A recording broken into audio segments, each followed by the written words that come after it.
welcome to SteeleWatching, which is a podcast for Remington Steele fans. My name is Sara, and I'm afraid we've misplaced your urn. That reminds me of a...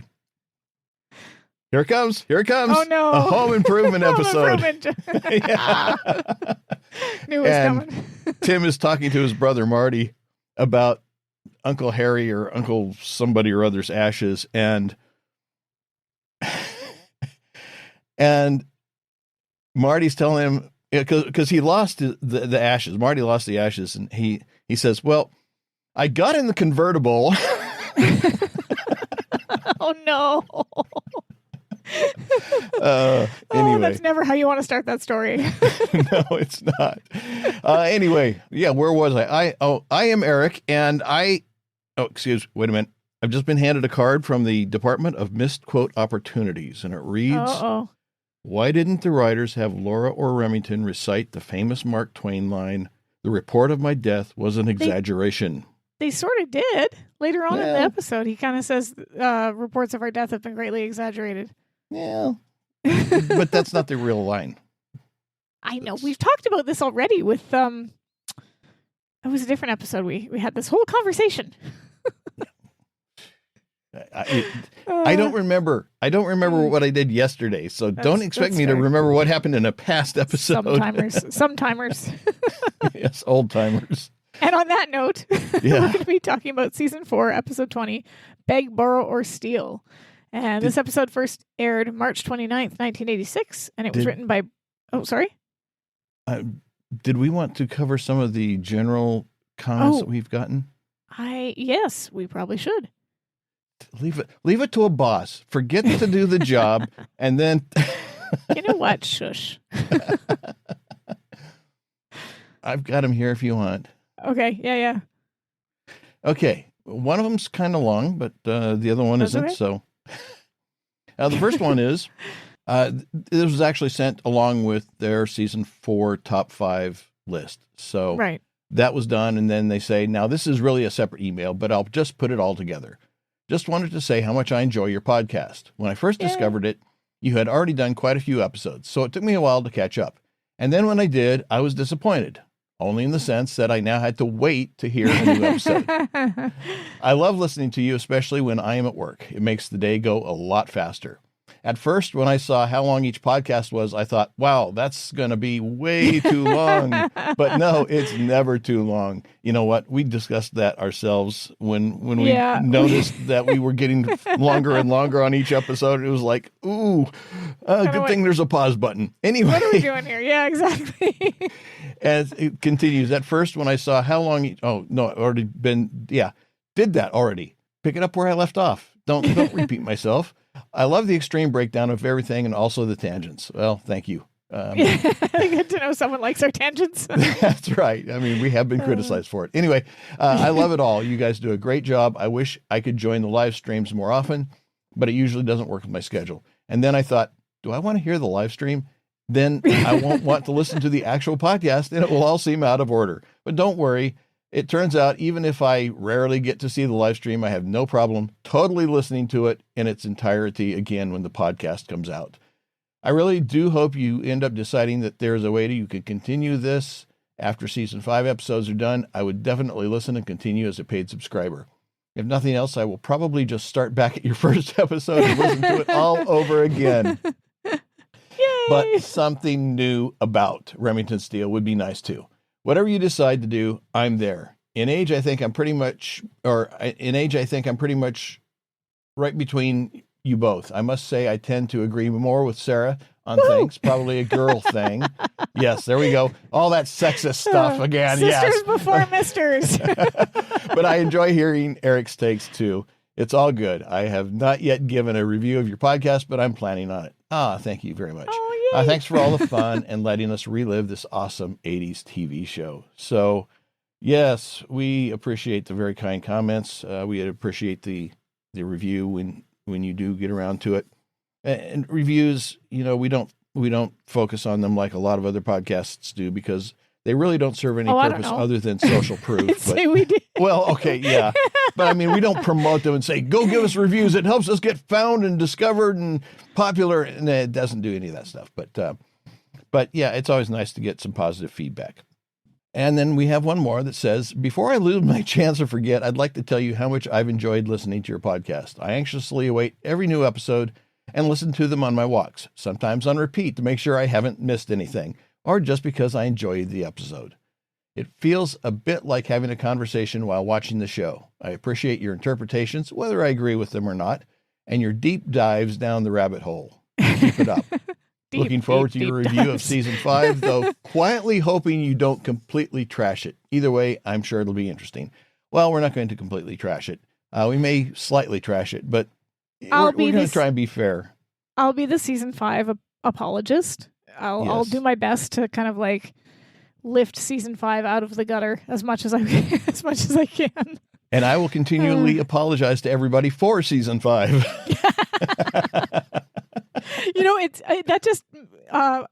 Speaking of rabbit holes and tangents, I don't know if you've ever seen the Batman movie, Batman and Robin. It's sort of widely regarded to be the worst Batman movie of all the sort of modern day Batmans. It's George Clooney and haven't seen it.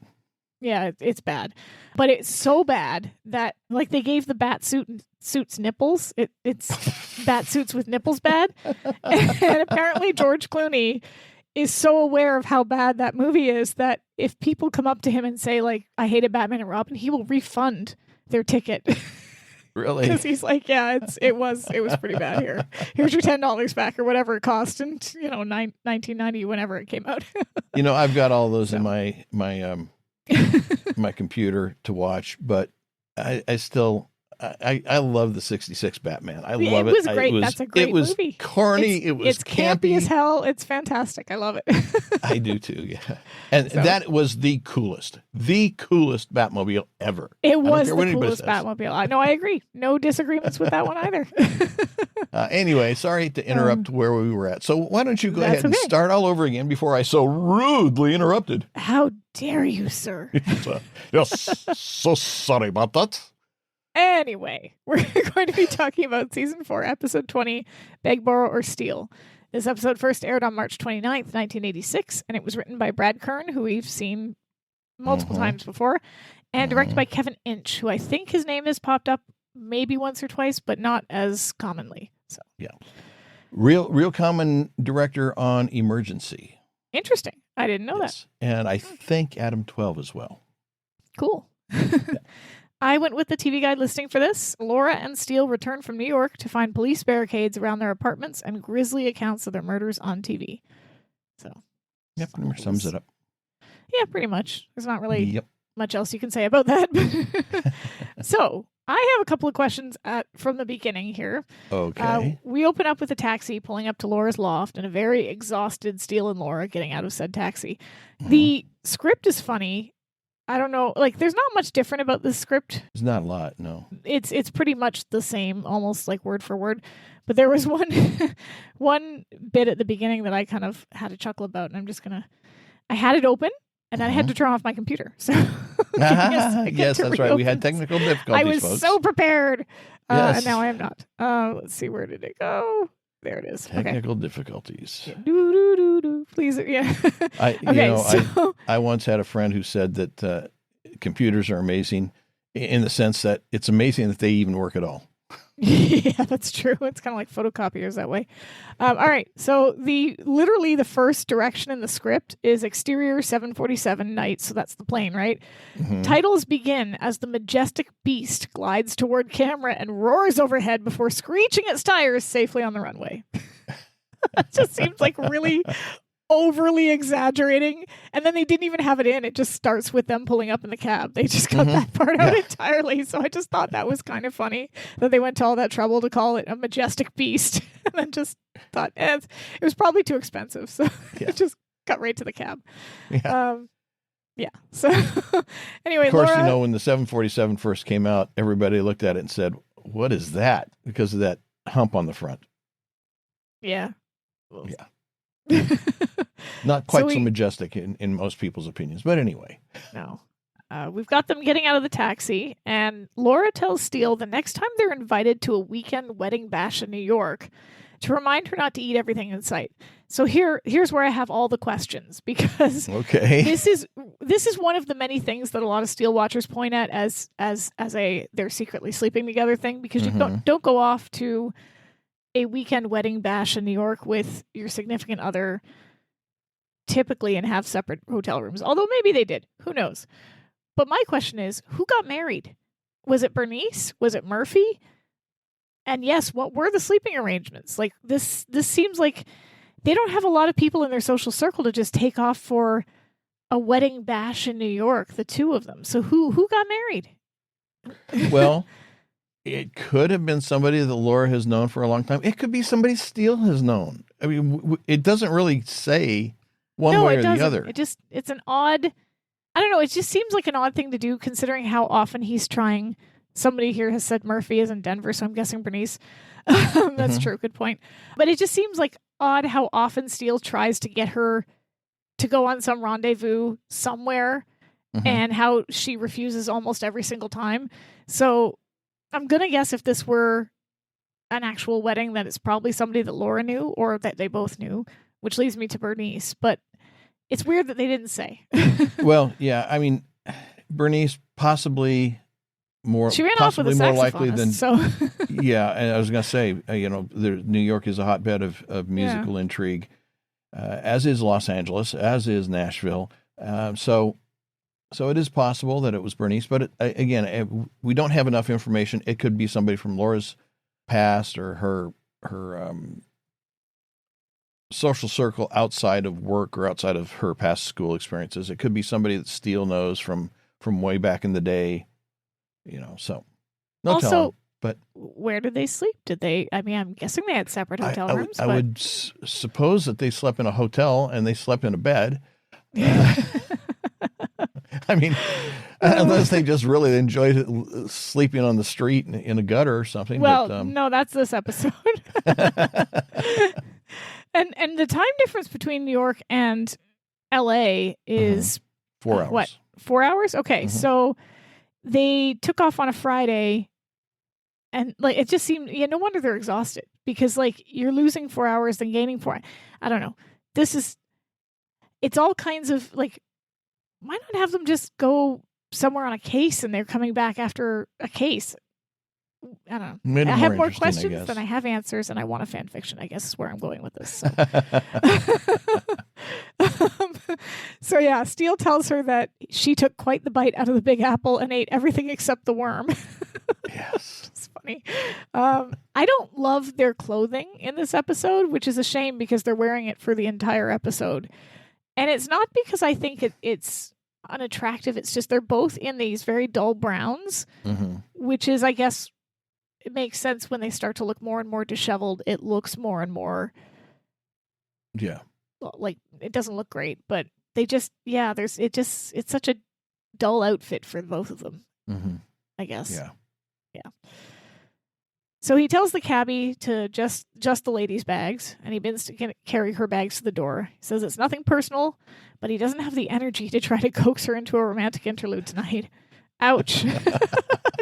This is skipping past, normally you've got, in a relationship, you've got the honeymoon phase, right? Where you're kind of, wanting to be physical with one another all the time, and then things eventually start to wane. They don't disappear entirely if you've got a strong relationship, but they might not be as frequent. And they've skipped over this part to, it's not tonight, honey, I'm tired. It's, I'm too tired to even bother to try. I haven't even gotten to the, ouch. Yeah, well, I mean, that's rough. Eventually you do get there, I guess. Yeah, so she tells him that's okay. She doesn't have the energy to thwart his attempts anyway. Laura, what are you doing? What are you doing? That's anything you say in that vein is going to immediately come out as a challenge. Well, to which he's going to accept. She just presumes that he was sincere when he said that he was just. I was going to say something, but I will say it a different way. Too exhausted to do anything. I was going to say. I'm sure he was. To get it up. I'm sure he was too exhausted, but the second she dangled that carrot, I'm sure certain parts perked right up. Is all I'm saying. Right. So then, and true to my assumption, he kind of grins and he says, well, I might have just gotten my second wind. Yes. Yeah, so she steps down, she kisses him, and she says that she'll see him in the morning. Disappointed, he says, yes, why break with tradition, eh? He turns away, kind of doing that weird lip-smacking thing that he sometimes does. Mm-hmm. And then we switch to the Rossmore. So we see the elevator door open and a still very tired Steele returning home. Mm-hmm. He walks up to his door and he pauses as he notices there's something odd about it. The door is covered in police tape that says, police line, do not cross. I don't know how many times I've come home to find police tape across my door. It's just... we don't even want to... Boy, that just presents so many possibilities and so many possible explanations, and the imagination runs rampant there. Yeah. So, he fingers the tape and notes a lock has been placed on his door. So. I've got a question about that lock, because if you look at it, it's this round, maybe like a round padlock thing. Yeah. But what it's mounted to looks like one of those little sliders that you have for the chain.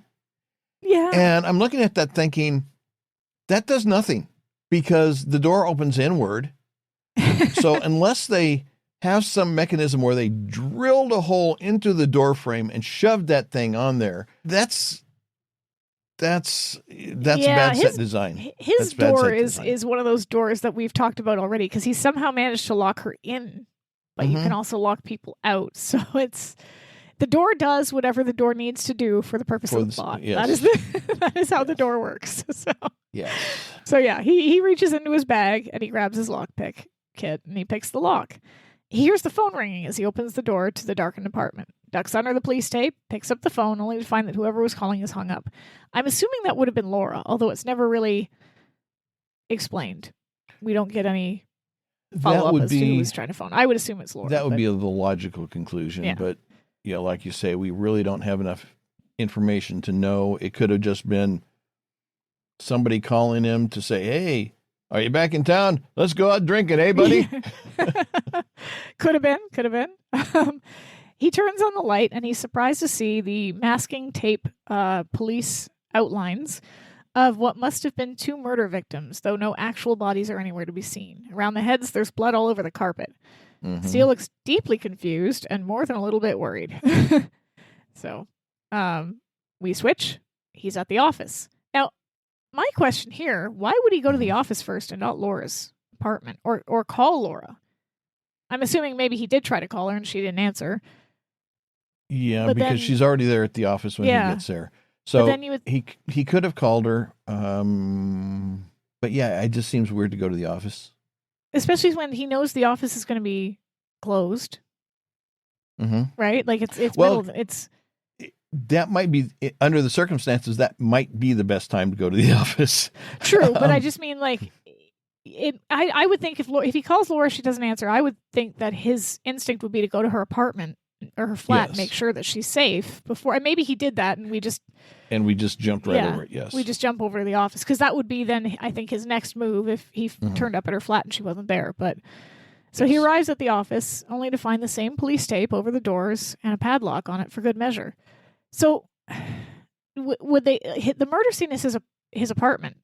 Mm-hmm. Why would the police tape be on the office? Because anything in there might be evidence, or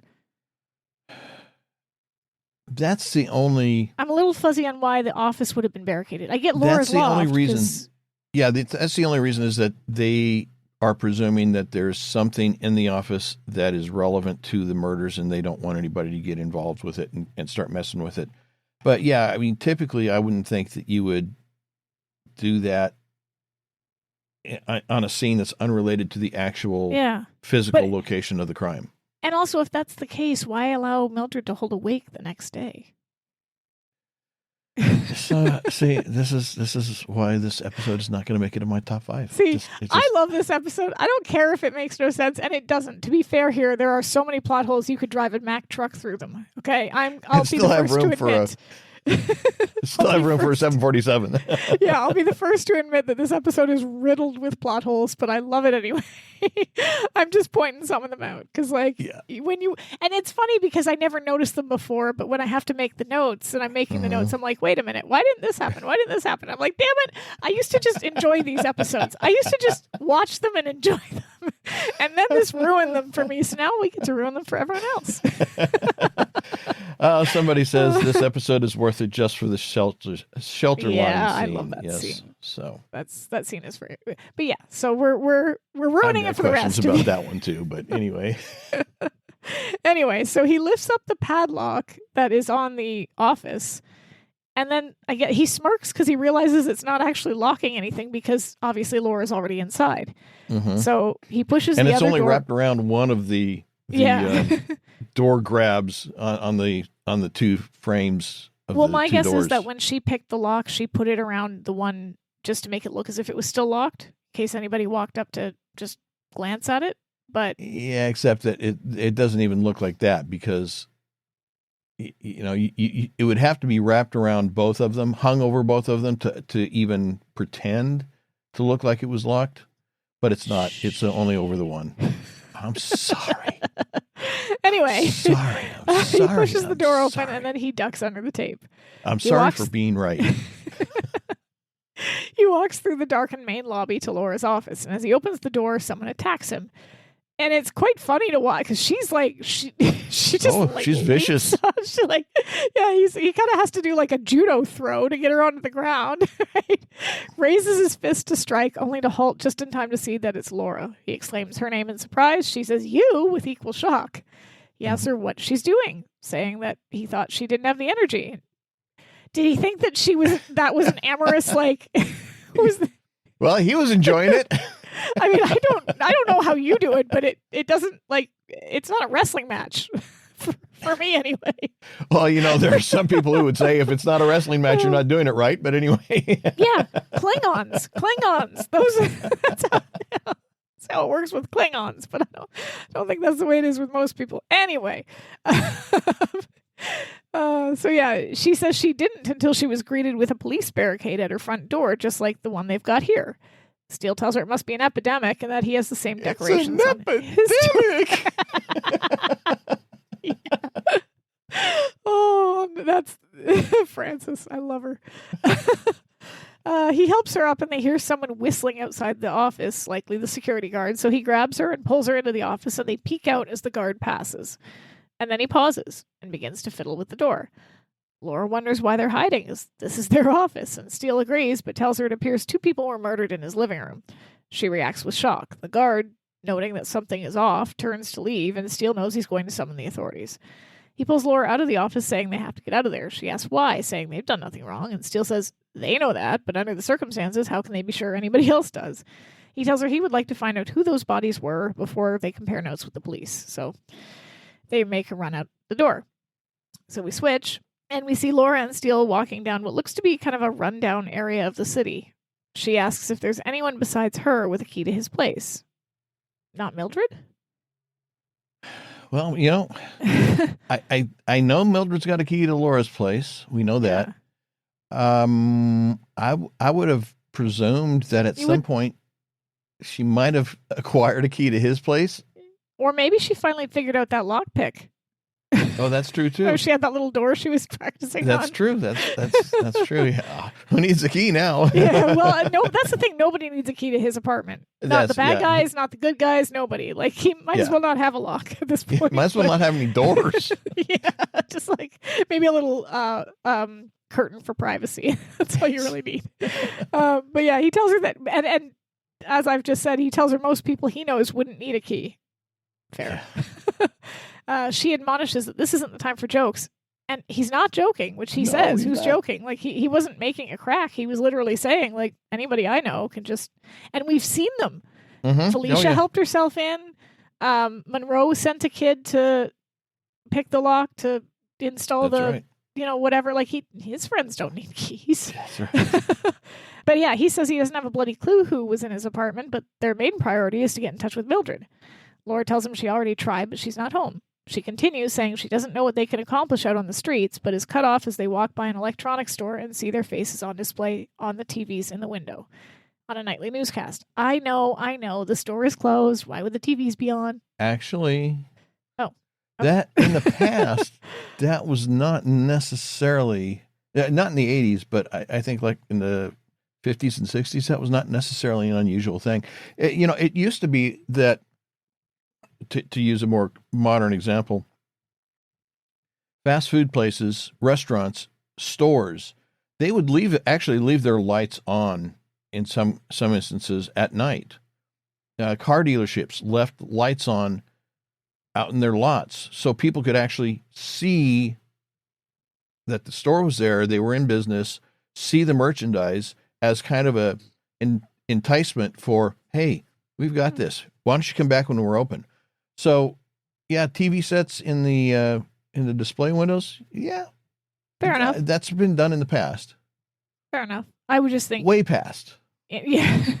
In modern day, it would use up a lot of electricity and energy, so you wouldn't... Yeah. Laura tells not only that, but it's nowadays things have switched where it used to be more like, done come and rob me. Here's exactly. the thing that you can steal. Come and steal it. Yeah, it used to be marketing in a positive sense, and now it's marketing in the negative sense. Yeah. But Laura tells him not to just stand there, pick the lock. So she urges him to hurry up as she plays lookout. But the moment he nudges the door open, of course, the alarm goes off. They go inside anyway, I guess, because they figure they've got time. Mm-hmm. And to be fair, if it's a rundown neighborhood, they probably do have. They probably assume they got a lot of time. The cops. Well, and nowadays they might have forever because it's like, no, we're not going to bother showing up. We'll just mail you a form. Yeah. So yeah, they go inside anyway, and where am I here? Sorry. There we go. To catch the news anchor saying the top story of the evening is the missing Pick 6 ticket worth $1.5 million. Now, he continues. Sorry. I've got to say, this guy, I don't know who this is. I didn't check the IMDb for the credits on this. I'm not even sure it would have been listed. But to me, that guy looks very much like Bob Costas. I know he's not, but he looks very much like him. I'm going to IMDb it right now. We'll see. Who's Bob Costas? He is a very famous sportscaster. Okay, because the name is really familiar, but it's not pinging. Yeah. So, very famous sportscaster from the 80s or just in general? For a long time. Right, okay. Beg, borrow, or steal. Okay, I've got the episode up here. Let's see the cast. I'm sure it would be under like TV anchor. Let's see here. Michael Masters, newsreader number 1, and Alan David, newsreader number 2. So those are the... Yeah. Yeah. But I mean, I knew it wasn't Bob Costas, but it looks very much like Bob. And I'm wondering if they hired him because of that. Maybe. Who knows what? Usually the scripts have when they write it down, they'll say, so such and such looks like this person or, whatever. So we got a comment that I'm right. I don't know what I'm right about, but it doesn't matter. I'm just happy to be right. You'll take it and run with it. All right. So yeah, he says that the top story is the missing Pick 6 ticket worth $1.5 million. He continues saying it's been 3 days now, and track officials, along with the IRS, are wondering where the person who picked all 6 horses correctly is hiding. Steele picks up the remote and changes the channel, only to get distracted by an old black and white Western. He is so ADHD. We've talked about this, and this is 100%. This is Ooh, a Western. The alarm's going off. There's bodies in his apartment. Oh, I haven't seen this one in a long time. One of his movies is on, so he's going to stop there. He's ADHD, 100%. Laura grabs the remote, changes it again, only to see a shot of Mildred being escorted out of the police precinct by Detective Jarvis. Mildred looks grief-stricken. The announcer says the police still aren't saying if they have any leads on the brutal murders of famed private detective Remington Steele and his secretary Laura Holt. Ouch. Ouch. Oh, that hurts. That's gotta hurt. And I'll have some thoughts on this announcement later, but we'll put a little pin here because I have some questions. And the clarification is that, yes, I am right. It looks like Bob Costas. Oh, okay. Yes. Steele looks at Laura uncomfortably as the anchor says they were both shot dead today earlier in his apartment. He says the memorial services are scheduled for Wednesday at Cowan Mortuary. Steele smirks and says, at least they're newsworthy. Yes. Laura doesn't see the humor, pointing out they've just been declared dead, and one of them is secretary. Steele says, really, Laura? No time to be petty. Well, she's dead. She's got all the time in the world now. Right? Yeah, exactly. That's exactly when you want to be petty. Get the details right, you know. Right? I would be mad. And you just know that if they declared him the secretary, right, he'd be livid. So he'd be very offended, yes. He doesn't get to complain. Then the anchor continues saying, wrapping up a series on precious gems tonight, they look at Royal Lovelite, the newest, rarest gems in the world of fine jewelry. Its brilliant violet color makes it totally unique among gemstones. So Steele comments on how poetic it is that the story that brought them together follows the news of their deaths. And I like this detail being here. Kind of. But it's not... Seems weird. Well, this is my problem with it. I would have liked it a lot more if it had some connection to the rest of the episode. Right. It doesn't. Just stuck there. It's just kind of popped in there as a fan service thing, I guess. And... Yeah, I don't know. It feels like it's a weird It's a deliberate setup so that he could make the comment about the case that brought us together has followed us to our deaths. I wish there had been more to it. I wish they had. If it hadn't had anything to do with the case, then maybe just don't have it there. I don't know. It just Anyway.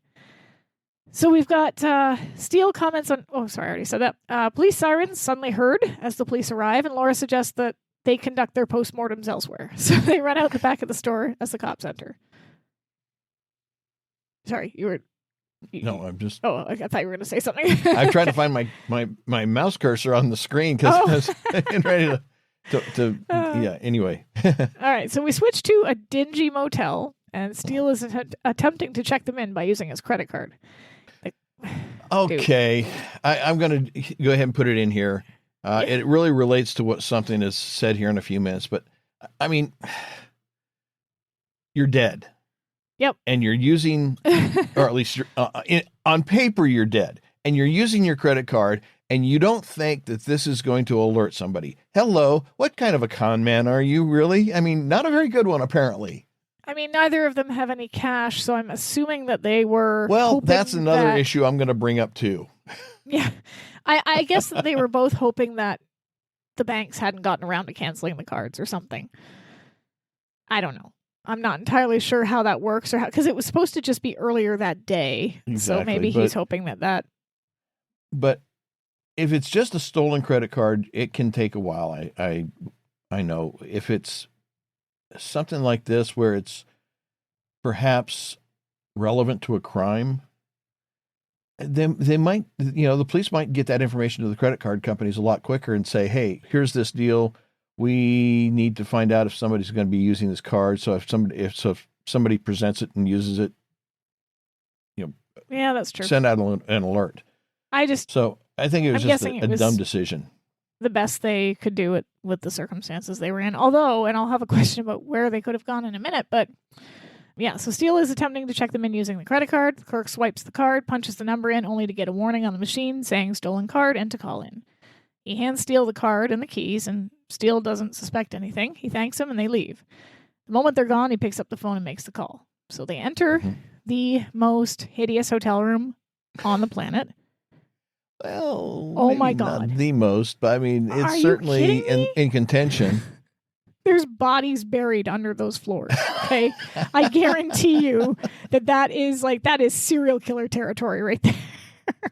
And let's not talk about what kind of critters might be living. Right. Oh my God. It's an eyesore. The wallpaper is peeling. I look at this and I think bed bugs. I'm sorry. Yeah. That would be my first thing. I would check the bed 100%. I mean, I do that anyway. The thing is, go ahead. No, the thing is, high-end motels even get hit with bed bug issues. Oh yeah, and I'll tell you, once you get them, it's hard to deal with them. They are impossible to get rid of practically. They are, like, a friend of mine had them in her apartment, and it was a nice apartment. It wasn't anything to do with, like, yeah. And once you get them, it's like, oof. So yeah, I would not be sleeping in that bed. Laura wonders what makes them think that they were the ones who were murdered and wonders who the actual victims are. Steele, looking around the motel room, takes off his jacket and muses that if they're dead, this must be hell. And I agree. Yeah, that is a hideous hotel room. Laura picks up the phone and begins dialing a number. Steele asks what she's doing, and she tells him she's calling her sister. He takes the phone and puts it down. She's asked, "What are you doing?" He says, "Saving your hide along with your sisters." Laura protests. She just wants her to let her know she's alive. And Steele says they can't let anyone know they're alive until they find out who wanted them dead. And I don't necessarily...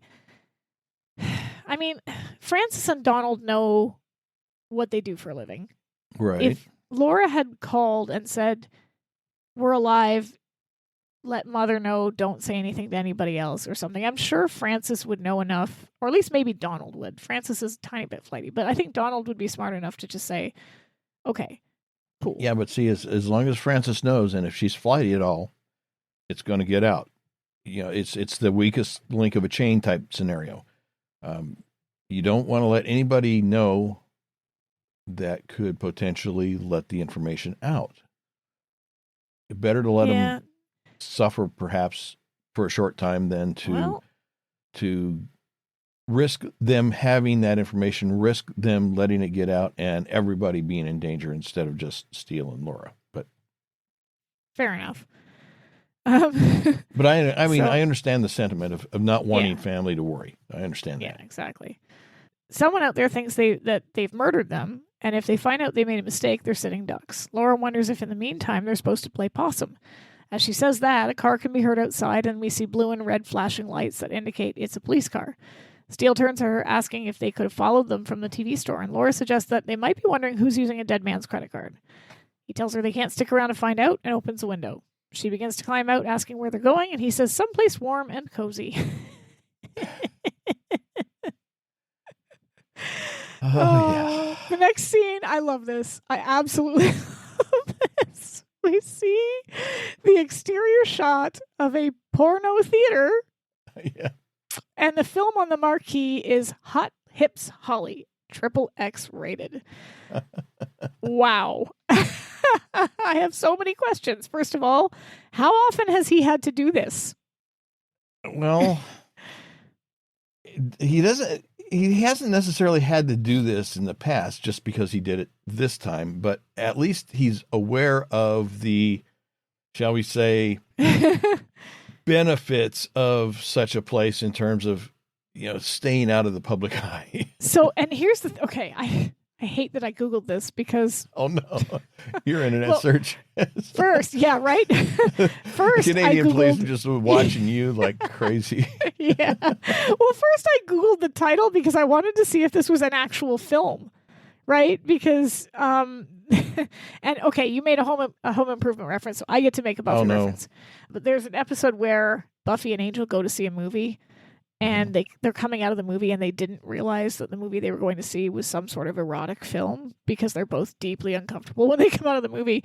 And the title on the screen or on the movie theater that they go to see is the Le Banquet d'Amelia. And Buffy's like, I thought from the title it was about food. And Angel's like, yeah, there was food. And she's like, right, the scene with the food. So it's just sort of left to our imaginations as to what was happening. But so I was wondering, is this a real... I could not find any evidence that this is a real X-rated film. To be fair, I didn't look that deeply because I didn't want to. But these types of movie theaters, okay, I have never seen one. I've never seen, driving past it or whatever. I see them in movies all the time, or have they reference them in movies. But I've never actually seen any of these theaters. So I Googled whether or not they actually existed. The earliest erotic theaters in the US were in California and showed 35 millimeter low production quality independently produced films. In 1960, there existed about 20 theaters in the US that showed erotic movies exclusively. In the late 1960s and early 70s, that spread to the rest of the country. The O'Farrell Theater in San Francisco, one of America's oldest and best-known adult entertainment establishments, opened as an adult movie theater in 1969. Small storefront theaters with only a dozen seats sprang up, and by 1970, 750 pornographic theaters existed in the U.S. In the 70s, theaters shifted from showing 35mm sexploitation films to more explicit 16mm quote-unquote, beaver films. And in the 80s, some theater owners began forming chains to cut their costs, and by 1989, the number of U.S. erotic theaters had fallen below 250. Restrictions on adult theaters vary by region and may be restricted to local and state regulations. Local governments commonly prohibit adult theaters from operating within a certain distance of residential areas, parks, churches, and/or schools. Often, erotic theaters have been forced to move to the outskirts of cities in order to protect real estate prices in the city centers. And apparently, Renton, Washington was involved in a 1986 Supreme Court case regarding the issue. Its decision on Renton v. Playtime Theaters, Inc., the court upheld Renton's statute that no adult theater be located within 1,000 feet of a school, park, church, or residential zone. The court rejected the theater owner's argument that the statute violated the First Amendment because the statute did not seek to ban the existence of the theaters outright. So they apparently did exist, which I didn't know. And I don't seem know to recall driving past one in downtown Portland in the past. Oh, okay. When I lived there. I don't remember. I would have been down there for something work related, I'm sure, driving either a truck or something. But yeah, I remember seeing theaters that were, they appeared to be that sort of theater. Yeah, this is just investigated them. These kinds of places always just seem weird to me, simply because you're going to a public place to watch something like that.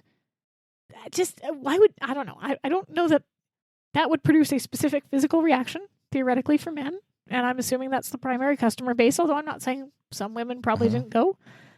Why would you want to have that happen surrounded by? I don't know. It just I mean. I guess it's in one thing, sense, same thing with a strip club. As I was going to say, in one sense, it's not really that different. A little more extreme, but it's not that different than a strip club. And I'll tell you, we've got a place down here called the Bush Company, which is a play on words. It's a play on words because Alaskan bush is areas of the state that is remote and only accessible by airplane. So it's called the Bush Company. And when I was doing rideshare, Uber and Lyft in the evenings and on weekends, it was not unusual for me to take couples there. So, yeah, I know couples do go, and that I can almost understand simply because it's an experience you're sharing with your significant other. Whether or not I would want to go is whatever, but I don't know, just going on your own or with your male buddies seems odd. But yeah, so we had 3 of those clubs, but the one with the funny name here was the famous Flesh Gordons. That has now closed down. But I always got a kick driving by it because I was like, oh, that's clever. I appreciate the pun. But yeah, so they've been inside this movie theater. They exit, and Laura looks. They both look disheveled. Steele stretches and says, "There's nothing like a good night's sleep." And Laura exclaims that she can't believe she spent the entire night in a porno movie house. Steele tells her it's not the Ritz-Carlton. Laura interrupts, saying she doesn't know how he could get any sleep with all that moaning and groaning. And I gotta say, okay, same, because how did they sleep right in the main, were they in the seats? Did they watch the movie? Or I would assume so, because I can't imagine those places have a very large lobby. No, I thought maybe and I'm sure they don't sell things like popcorn and hot dogs. I mean, if they had hidden somewhere in the projector booth or something, I don't know, but it probably wouldn't have been allowed up there. So yeah, true. So they're hiding in the back, theoretically in the back. Although I would think with one of those theaters, everybody would be hiding in the back. So probably, I don't know. Did they watch it? Did they sit there and watch it? Well, I'm guessing Steele watched it. That's all I'm going with. Well, anyway. she kind of hints that they were trying to sleep. They weren't successful because with all that moaning and groaning, and then Steele jokes that you don't have to apologize. I could hardly hear you. Yeah, I know. Yeah, and then he asks where else could they spend the night on $10. Laura tells him that if he carried cash, they could find more cash. They could find out. Why doesn't she carry cash? Where's her cash? Well, that's one of the things. But then he says, I never carry cash, too bulky. Excuse me. How many episodes have we seen recently where he is carrying cash and has not only cash, but coins? I mean, in an episode here not too long ago, he was feeding coins into a telephone that he pulled out of his own pocket. So there's an inconsistency in the application of the I never carry cash. Steele's scenario. wallet is Schrodinger's wallet. There's only money there when there needs to be money there for the plot. But yeah. Well, it only has money in it until you look to see if it has money in it. Exactly. Exactly. But why doesn't she have cash? Like, yeah, she usually does have cash. We've seen multiple occasions where he doesn't have cash, so she's had to bribe the informant or whatever. Unless right? she spent it all on the plane buying dinner or at the wedding. drinks. Maybe they spent it all at the bar. Yeah, well, or on the plane buying dinner coming back. Yeah, that's true. So either way, they don't have any money. So she tells that also, why didn't they just go to Mildred's house? Well, I guess they figured that maybe the police were watching Mildred's house because of the investigation and wondering if maybe Mildred would be a target next, or they figured that whoever went after them might go after Mildred, so they wanted to avoid any appearance that would reveal their existence. Yeah, okay, fair enough. So, yeah, she tells Steele the police would have lifted the barricade by now and they can catch up with Mildred at the office and find out what's going on. At the office, we see the stairwell, inside the stairwell, that's the door open, and Steele and Laura's heads kind of poke out one on top of the other. I do like that visual of the two of them sort of like stacked as they're watching what's happening. They're looking at the office, and Mildred is inside pacing back and forth in front of a photo of the two of them surrounded by flowers. She's clearly organized a wake of some kind. Steele comments on how poor Mildred has prepared a wake in their memory. It is really kind of like sad. Like, she just looks so upset. And then they watch as they're about to exit the staircase when they see someone coming down the hallway. They duck back inside and what we know to be Harrigan walking towards the office. He's got a black armband on. I'm assuming that's like a sign of respect for the dead. The mourners wear the black armband. Yeah. Yeah. So he goes inside, and Steele guesses ex-client. Laura shakes her head, saying that she remembers. Inside, the man goes up to Mildred, grasps her hands, telling her that she must be in terrible pain. She smiles and says they were very special people. Condolences apparently over, the man tells her that Steele was holding a package for him and asks if she knows anything about it. Mildred asks who he is. But before we get an answer, 3 more men come down the hallway. A man in a black suit with a white tie, flanked by 2 men. Like, he's, honestly, did he shop at Gangsters R Us? Like, if you were to imagine gangster, this guy comes into your head. Like, he's literally got the, everything but the like flowered lapel sort of thing, like the rose in his breast pocket or what have you, like carnation. Yeah, exactly. That's what I was trying to think of. So yeah, he could not look more like a gangster if he tried. That's right. And he's flanked by 2 men in gray suits. Laura and Steele duck back into the stairwell again. They're also wearing armbands as they go in, and Laura comments that they must be from Steele's side. Yeah. I like the snarking back and forth about the different mourners. Like, this part is cute. The man in the white tie offers Mildred his heartfelt condolences before introducing himself as Pittsburgh Phil. Yeah. Okay, that's. I'm a gangster. Yeah. Ask me how. That should be his name tag. You know. Like, ask me how you can be one too. Yeah. Exactly. It's a name she recognizes, but he doesn't wait before he launches into the same request, asking if Mr. Steele left an envelope or something for him. Mildred says not that she remembers, and Phil looks disappointed. we then see a nun heading towards the office. And as she goes in, Steele snarkily tells Laura that she must be from her side. And the glare that she just sort of gives him is perfect. It's quite funny. Stephanie just killing it there. The nun goes up to Mildred, takes her hand, introducing herself as Sister Natalie and extending her deepest condolences. Mildred thanks her and asks if she knew them well. Sister Natalie says she never met them, but she was wondering if Mr. Steele left something for the church. Mildred, looking extra confused now, says she doesn't think Mr. Steele was a very religious man. And that's interesting... We had a comment about Steele carrying money, reminding us that, yes, he also carries a bunny clip. That's true. Yeah, that's true. So, okay, here's my question for Steele, because Mildred says he doesn't strike me as a religious man, and neither one of them have really expressed any sort of religious belief one way or another. They haven't said they're not religious. They haven't said they are, right?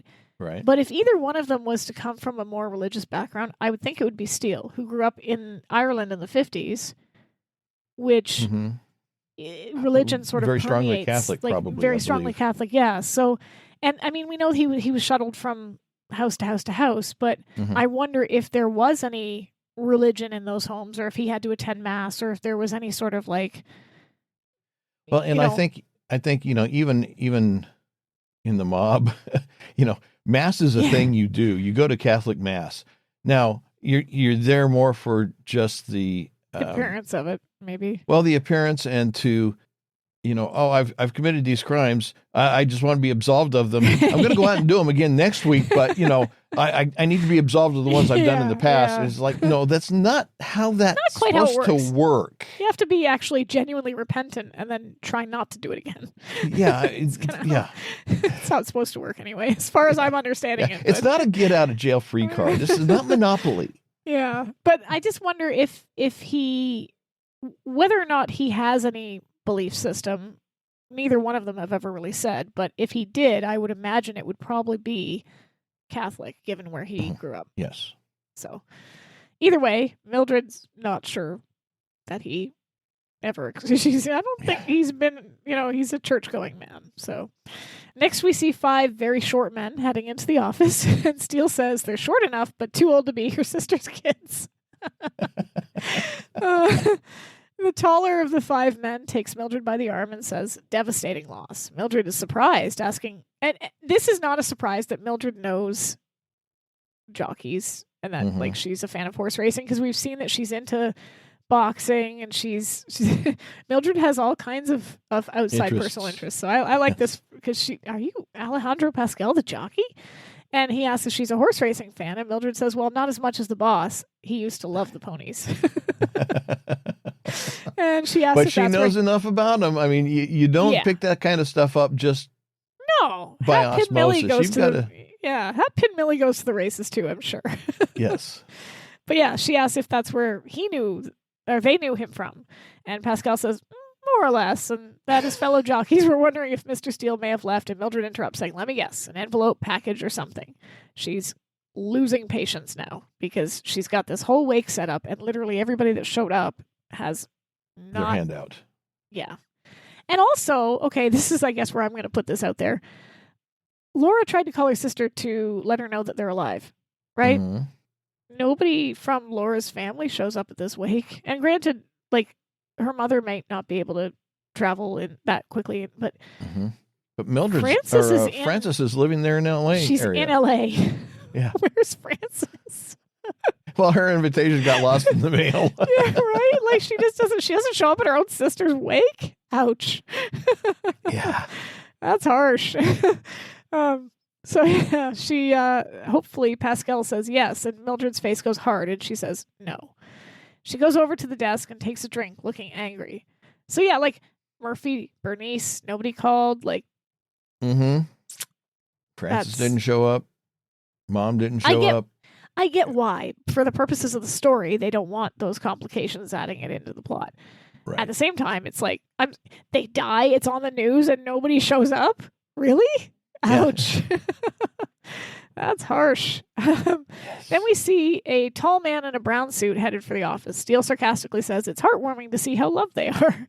The man walks in, faking crocodile tears, saying it's such a sad occasion. He then asks if Mr. Steele had an item for him. Annoyed, Mildred says, talk to the short guy. And all the jockeys turn at that statement, which I quite like that. We then see Jarvis. I love Jarvis. I'm so glad they wherever Jarvis shows up, I get that he's supposed to be a thorn in their side. I get that he's supposed to be, I love him. I love it. I wish they had used him more. It's a shame that this is the vehicle this is the last time we see him, which brings him back. But yeah. Well, I like this episode, but fine. So we then see Jarvis heading into the office, and Laura comments this is finally a friendly face, and Steele corrects her. You mean a familiar face? If he sees us, we're dead.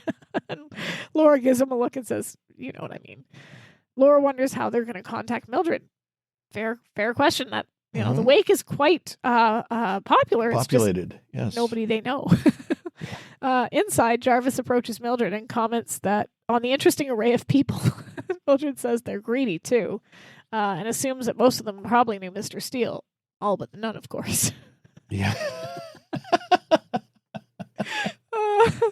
I love it. Jarvis comments that she seems to be bearing up fairly well, and Mildred says she doesn't have much choice. She lost the only two shoulders she could cry on. And so my only complaint about episodes like this is because the plot is so because you have to keep the plot moving. Characters often don't get a chance to grieve the way they would normally grieve. We don't see that, especially if it's a more comedic episode, because there's no time for it and it kind of slows down the pace. So here, though, at least we get a couple of little bits where Mildred genuinely, that shot at the beginning where she's walking around before people show up, this line here about how she doesn't have a choice, she's lost the only two shoulders she could cry on, that at least is true to who Mildred is, I think. So I appreciate that they put that in there and that Doris Roberts delivers it the way that she does, because it kind of tells us she's not bearing up well. She's doing what she has to do because that's all she can do, and she's really quite devastated. So, as she would be, this would be really sad for her. Jarvis says that he realizes she might not want to get into it, but wonders if she has given any more thought as to who might have done it. Mildred says, who knows? It could have been any one of those lowlifes they put away over the years. Jarvis says, are you suggesting revenge might be the motive? And Mildred says, what else could it be? She asks Jarvis if he has any suspects, and Jarvis sort of gives her a look, says he's still waiting for a lead to pan out, but he's narrowed the list considerably. Just then the phone rings and Mildred picks it up. She answers, Remington Steele, but she can't say the rest. She stops and just says, hello. Excited, Laura says, it's me, Laura! Shocked, Mildred, you sick, perverted pig! Slams the phone down. Oh, I love it. Steele looks at Laura and asks, what'd you say? And Laura is slightly shocked that I'm a sick, perverted pig. And Jarvis rushes over to Mildred, who looks deeply rattled, and tells her that they're just crank calls. It happens all the time with celebrities. It's what brings these people out. He tells her not to let it get to her. Phone rings again, and Jarvis picks it up. He answers the phone as Detective Jarvis. Steele was not expecting this.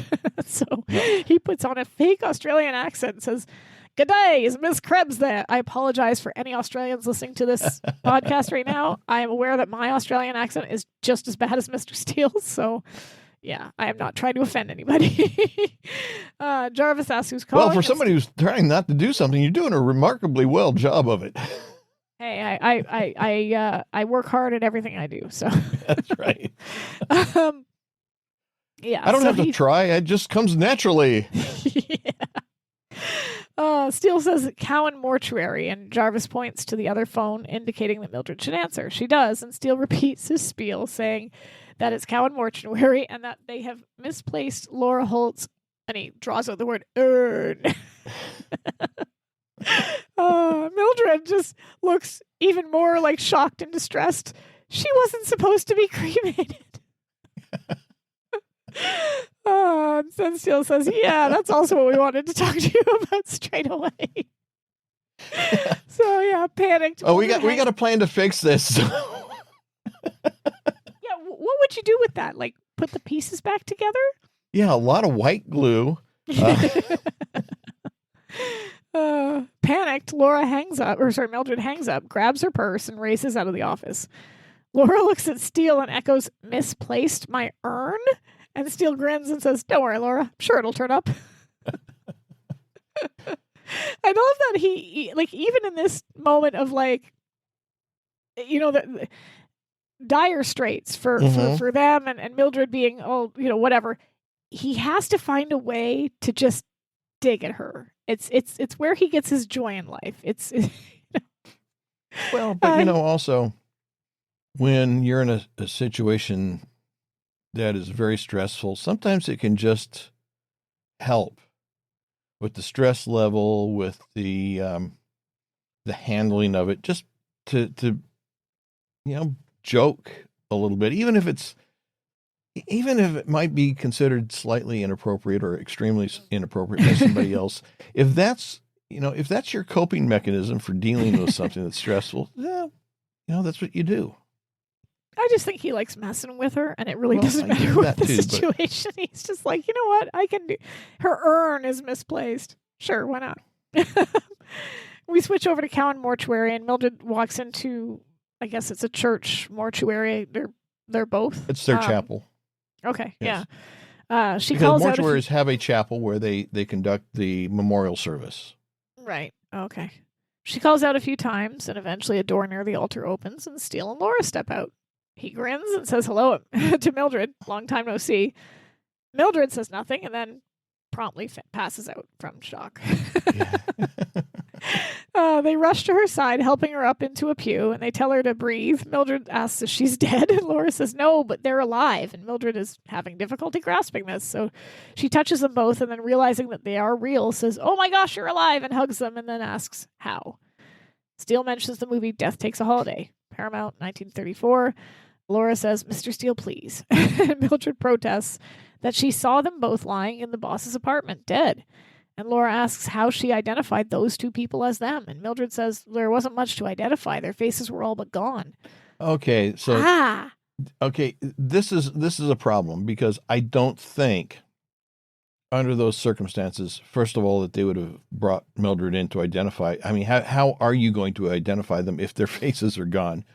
Second, even if they brought her in, and she said, well, you know, that is his jacket, that is his he's wearing his ring, blah, blah, blah, you know, whatever it might have been that she points to that she would use to identify it, they would still want to run fingerprints to check and make sure before they did much of anything else, because it doesn't do much good to try and investigate a murder if you don't know who the victim really is.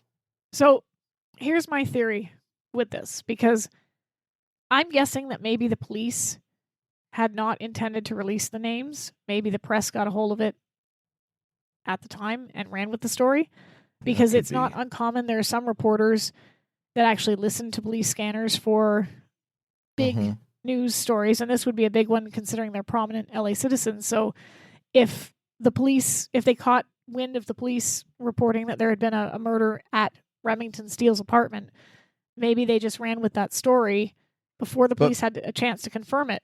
But Mildred wouldn't have, I don't think Mildred would be 100% sold that it was them based on the fact that she really couldn't identify them, because as she said, there wasn't much left to identify.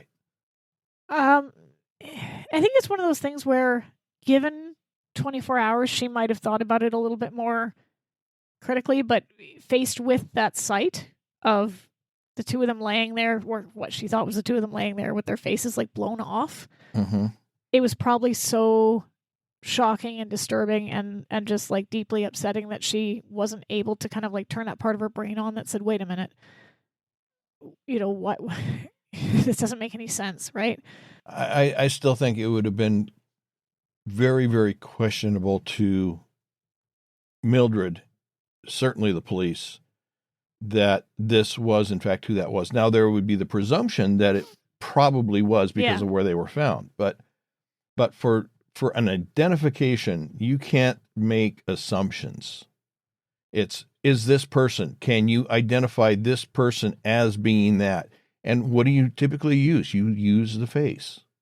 Yeah. No, I'm not disagreeing with you on that. I'm just saying that the news ran with the story, and maybe Mildred didn't even officially identify them. Maybe it was just one of those things where... Except her comment is, well, okay, I guess that's Laura that says, how did you identify us, identify those people as us? The implication is that Mildred did, in fact, identify them as that. And so that's the source of all these reportings. But the wording is, the wording's not great, but it could have just been the police saying, like, to her, is this their robe? Is this their home? And Mildred saying, yeah, that's his robe, and this is his apartment, and then not wanting to look because there's nothing there to see in terms of a face or whatever. Like, that would be really gruesome. Yeah, I mean, but for Mildred. But yeah, like, it's what I'm wondering too is, like, so they ran with the story, obviously, without confirming it. And the police, maybe the police aren't denying it yet because they're wanting to see whether that brings out, if it wasn't them, if it brings out something else, and if it was them, what, obviously we know Jarvis suspects Mildred. So, we just, a comment just said, or call Donald for the dental records. Yeah, that would be another thing. I'm guessing that the police are maybe still pursuing this, although we find out later that they're kind of not, because Mildred has to insist they run the prints. So I don't know. It's a little bit. There's a lot of very, very poor police work involved in this case. Well, Jarvis is there, so. Well, Jarvis isn't as sloppy as this. He does kind of like project that image, but then turns around. Although he does tend to also walk in with a preformed opinion, and has a very difficult time being dissuaded away from said preformed opinion. That's true too. Yes, that's true too. Because he's pretty certain that Mildred had something to do with this, and he's not really listening to any other options or potential people involved. So yeah. Anyway, Mildred says that he was wearing his monogrammed robe and Laura was wearing a negligee. And again, Steele can't pass up the opportunity to smirk and say she was wearing a negligee and you still thought it was Miss Holt. And honestly, does he never want to see her in a negligee? Because this seems to me like that's what you're going to get. Yeah. I'm sure that, were they to finally have their moment, she's probably got some outfits. But he keeps... Okay, there's a visual I didn't expect. Sweaters? All sweaters for Eric. No, that wasn't. I just mean she's probably got like lingerie.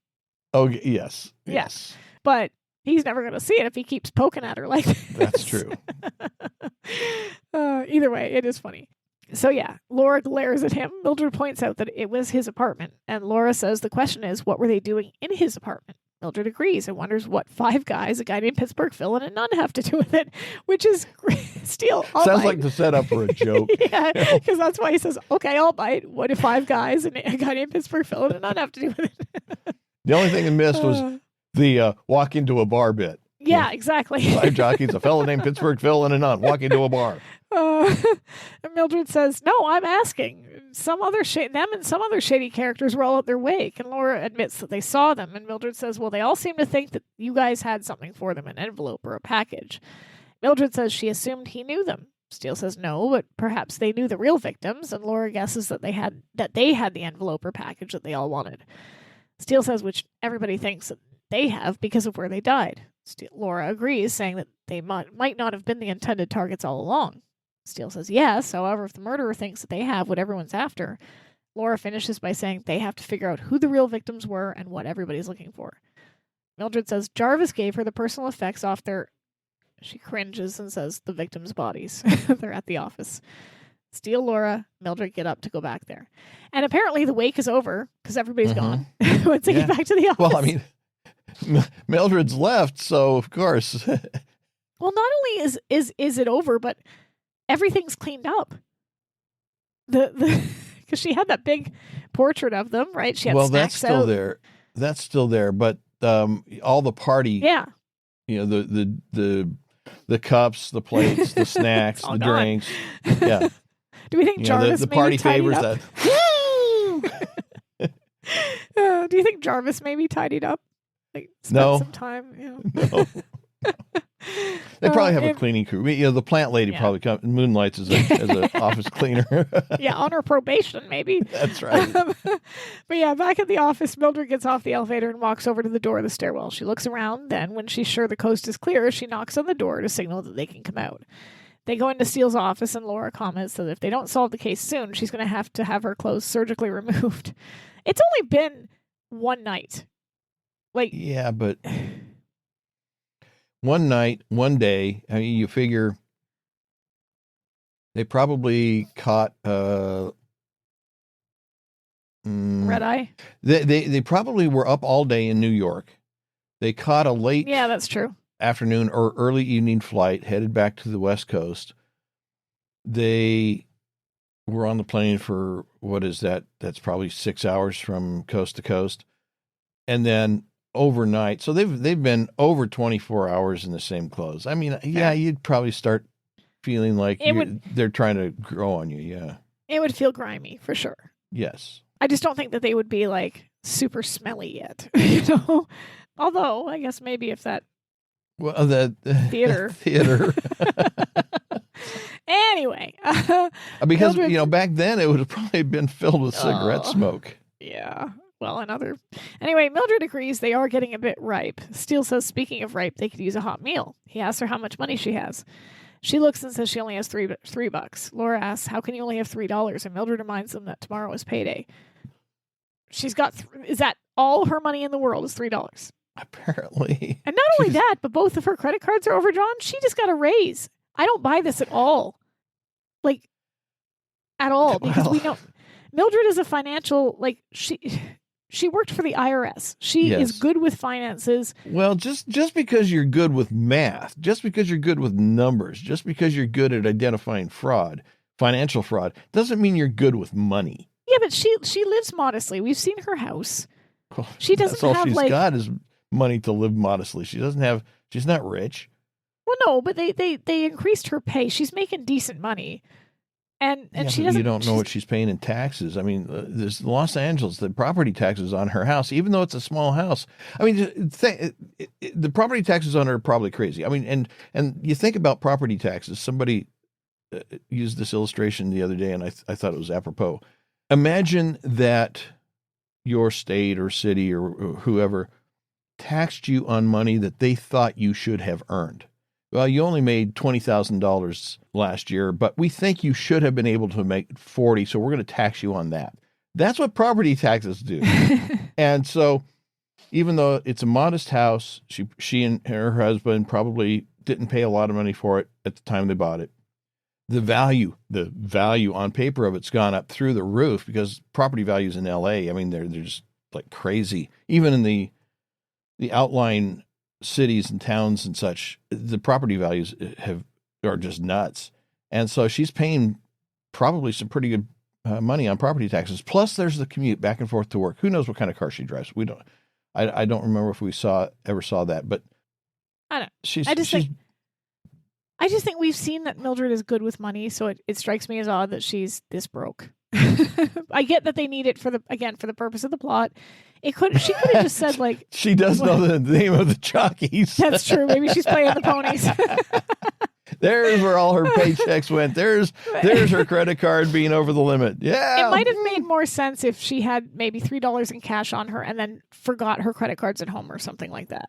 So she didn't have any cash to give them. Or didn't have credit cards, didn't believe in them or something. Yeah, that would make sense. I don't know. I find it odd that she's overdrawn on everything and she only has $3 to her name because where's she getting lunch? She's billing it to the company. Apparently so, yeah. So Steele isn't very nice. He grabs the $3 and says, "Not exactly a bonanza, is it?" Like, dude, she's trying to do you a favor. Shush. Yeah. And you're the one that pays her. So if it's not exactly a bonanza, maybe she needs a raise, my friend. Okay. Another one? Well, And he doesn't get to criticize what little she has left. Well, I mean, if he knows that they're paying her really well and she's only got this, then maybe he does have grounds for criticism. But okay, just saying. So Mildred tells her to give her a couple hours. She'll see what she can rustle up. She stands up, and Laura says as soon as they're finished here, they'll rendezvous at her place. She goes over to the desk, opens the drawer, saying, "Here are the belongings." She tells them that she couldn't open them and hands them an envelope. Steele and Laura both open the envelope and take out 2 small plastic bags. They open them, and Laura examines the contents, observing that there's not much here. Steele, on the other hand, has recognized something that he's holding. He clutches it and then sadly says, "Oh, poor Freddie." Laura looks at him in confusion, and Steele says that he was a friend of his and suspects the woman was his lady friend. Laura asks how in the world he could know all that. Steele hands her the ring and tells her that the word inscribed on the inside, Cannon. Laura looks and finds it there. He says it means master pickpocket. Now, I looked this up. Where is it here? And in the dictionary of slang, the underworld slang cannon, often spelled with 2 N's, is used to refer to a skilled pickpocket. The cannon or gun sometimes historically refers to a professional pickpocket, particularly one who is skilled at removing wallets from alert victims.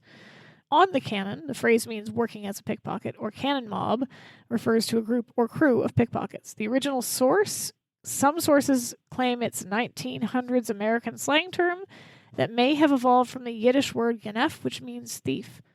So I just thought that was interesting and wanted to look it up. So, Laura looks... Sounds familiar. I think we talked about that before, but I'm not sure. Yeah, so she sees it there, and like I said, he says it means master pickpocket. He sighs and he says that was Freddie. As Laura hands it back, Steele says the ring meant a lot to him. Before anyone can say anything else, though, we can hear a man's voice. And this is, again, one of the only other places where the script differs slightly, because in the script, and it's kind of a shame they didn't keep this here, because I thought it was really quite funny.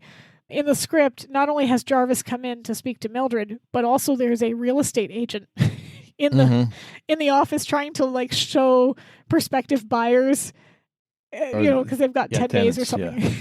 So she's like, and over here you can, I just found that really funny, but obviously they probably just decided that was too much going on at once. So a man's voice can be heard calling for Mildred. It's Jarvis. Panicked, Mildred tries to run and cut him off in the outer office, but Jarvis is already making his way into Steele's office. When she turns to look around, though, Steele and Laura have vanished.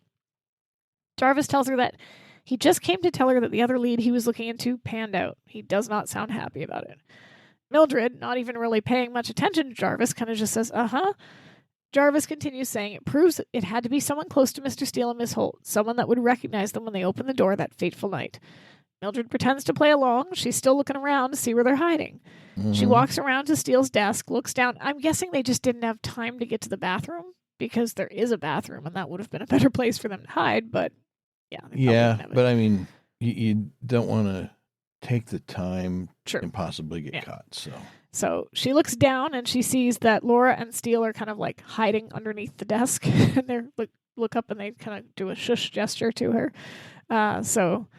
She knows that's where they are. Mildred smiles and nods. She grabs her purse and comes around to where Jarvis is while he's talking, and she kind of grabs him by the arm and tries to lead him out of the office as he continues to talk. He says that narrows it down. The motive, which she felt was revenge. He says the criminals that Mr. Steele and Miss Holt put away are still behind bars, so it could have been revenge. Is he forgetting about Major Descoingne's daughter? She's still at large as far as we are aware. Yeah. Brad Kern forgot about it too, so. Well, I think he wrote that episode, though. I'm almost certain that was him. So that's why I found that one kind of funny. I was like, the minor is still at large. Yes. Mildred is continuing to push him out of the office, not really listening to what he's saying. He states that money had to be the motive, and then the question became who would gain financially from their death. She continues to push him out the door, closing it behind him. Steele, under the desk, mutters, "Pity. He was curious to learn who he thought murdered them." That's right. Laura says that they should wait until Mildred tells them the coast is clear. In the outer office, Jarvis is finally getting to his point. He tells her it had to be someone who was knowledgeable about their affairs and who stood to benefit from their corporate life insurance policy to the tune of $1 million apiece. So, okay, explain corporate life insurance to me here, because, I know that personal life insurance, you typically pick your beneficiary as somebody that is a family member, either a spouse or child or whatever.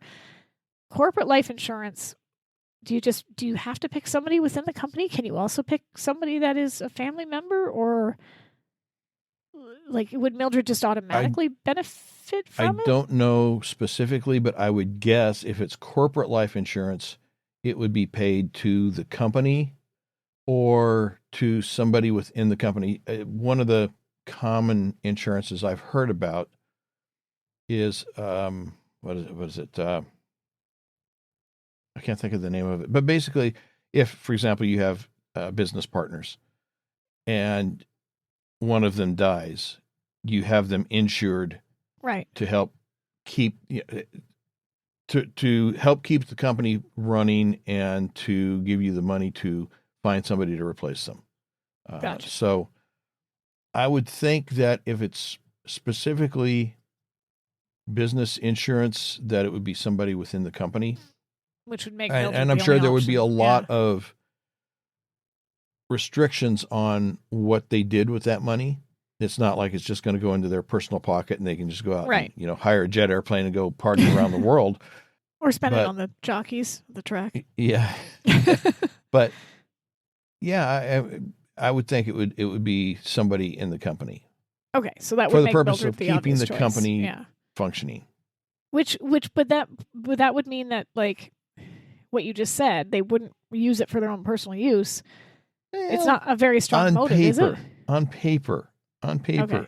Because, for example, let's get it away from business and into the world of politics. Here in the United States, we have something called PACs, Political Action Committees. Okay.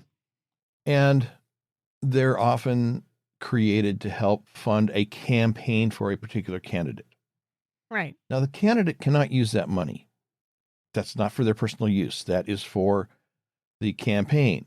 However, the PAC can hire the candidate to the tune of $1 million to give a 10-minute dinner speech. And so technically it's part of the election campaign because it's a campaign speech. Mm-hmm. 10 minutes for $1 million. Yep. But yeah, effectively they've used the money for themselves. But on paper, it's for the campaign. And so in a business situation, I can see where somebody could do that. It's kind of the same thing where it's for business. Yeah, really, it is. I'm going to this. It's a convention. Yeah, it's in the Bahamas. Yeah, well, it's a really ritzy convention, and it lasts a week. And so he's assuming that Mildred killed them to inherit the business, or and the assets and all the insurance money that she could then funnel through, dummy companies and this, that, and the other thing, and just put into her pocket eventually. Because after all, Mildred is ex-IRS. She knows how to do. That's true. If anybody was going to do it, it would be Mildred. She'd know how to. She'd know how to find the loopholes for sure. Either way, this is where Mildred finally clues in. She raises her hand and says, "Wait a minute!" as Jarvis slaps the cuffs on her. He tells her that she is the beneficiary and she's under arrest for the murders of Remington, Steele, and Laura Holt. She begins to protest and almost says that they're not really dead, but stops herself as Jarvis leads her out of the office, reading a stunned poor Mildred her rights. Yes. Oh, poor Mildred. We see the bus pull up outside the porno theater again, and Steele and Laura get off the bus. Steele says he never thought he would miss Fred in the limo so much, and Laura laments that she wouldn't give for a nice hot shower. Steele looks at the change in his hand and tells her that if she would give more than $1, she's out of luck. He says she still doesn't understand what happened to Mildred, but she better have cash in hand when they meet her at her place. Laura asks him to tell her more about this friend of his that they're meeting and asks what her connection is to Freddie. Steele smiles and gestures at someone as we see a woman walking towards him. She's blonde. She's dressed in like a miniskirt and a jacket. She bumps into a man as she makes her way towards them and tells them to watch where she's going. And as he leaves, she's holding his wallet, having lifted it. She opens it and laments that nobody carries cash anymore. And what's funny about that is, I don't know what... I can't... I didn't obviously have a credit card in the 80s. But I know that for now, for example, if you have a debit card that you've got activated to tap to pay for stuff... As long as you're not making huge payments, it could take quite a while before somebody realizes that Yep. You know what I mean? Like that you've stolen their card and that you've used it for a bunch of stuff. Unless you've got, like for me, I've got alerts set up on my phone. So it is kind of irritating whenever I use my card and then an alert turns up 2 seconds later saying, you've just used your card for this amount. But at least I know if my card was ever stolen, it would tell me right away. Well, years ago, before they went with the tap thing, as their justification for going with the tap thing as being more secure, they created a situation where it was blatantly insecure. And it was beyond me how they could have ever thought that this would be secure. And then I realized after the fact that, oh yeah, they did that so that they could justify going in with the chip, which holds a lot more data than just basic information. It holds a lot of personal information on that, because it used to be that anytime you used a debit card at a machine, whether it be in a bank machine or at a store or whatever, you had to enter the PIN. Right. Had to. It wasn't an option. And then they went to this, well, if it's under X number of dollars, 25, 50, whatever it was, you didn't have to enter the PIN. Well, excuse me, how is that safe and secure? It's not. No. And so, this kind of nonsense has been going on for a long time. But here's the thing, though. In the 80s, you wouldn't have had to do any of that. You use your credit card. The signature was the only authentication that really you had at the time, right? So, they do the thing. But if you didn't notice that your credit card was missing, well, first of all, there were a lot of people who didn't even bother to check the signatures. Yeah. And secondly, one of the things that happened was there were these rocket scientists. Oh, we're going to help make your credit card secure so you don't get your card stolen, because a criminal who steals your credit card could just copy your signature off the back. So what we did was we put a note on there. We didn't sign the back of the credit card. We said CID. So that when you presented the credit card, they would see that and they would have to ask for your driver's license or something that had your signature on it. Well, first of all, if they're going to steal your wallet, they're going to get all of that stuff. Yeah, exactly. Secondly, that card wasn't valid. It was an invalid credit card. Yeah. You could not legally use it because what do the cards say? What do the card agreements say? You have to sign the card. CID is not a valid signature. So for a long time when I was working retail, I refused to take those cards until the management came along and said, we will do it. That's like, I said, look, it even says right on the card, it must be signed. It must be signed, yeah. And I used to work retail as well, which is why, that's why I was saying, like Candy, she says nobody carries cash, but she could go on a pretty hefty shopping spree with that credit card before anybody notices it's missing in 1986. Right. Yeah. So. Well, and the funny thing is, it just reminded me of a story my dad used to tell about where he went in one place and wrote a check for something, and it was not a store in the area where he lived. He was out working and he was traveling, and it was some podunk place in the middle of nowhere. And he signed the check and he started pulling out his ID, and the guy said, "Don't worry about it." And my dad said that he told the guy, "You don't want to see ID?" And the guy told him quite brilliantly, "If you're going to write me a bad check, you're going to have the ID to prove that it's a good check." Yeah. Yeah. So, I mean, it's so easy to, like you say, just. Yeah, she could have. Yeah. So she's lamenting that no one carries cash, but the credit card would be pretty easy for her to just use until it gets noticed and then discard it, right? But either way. Yeah. As long as the gender matches. Yeah. It established, well, it didn't in this case. She picked a dude's pocket. Right. Again, it would depend, though, if the name is a gender-neutral name.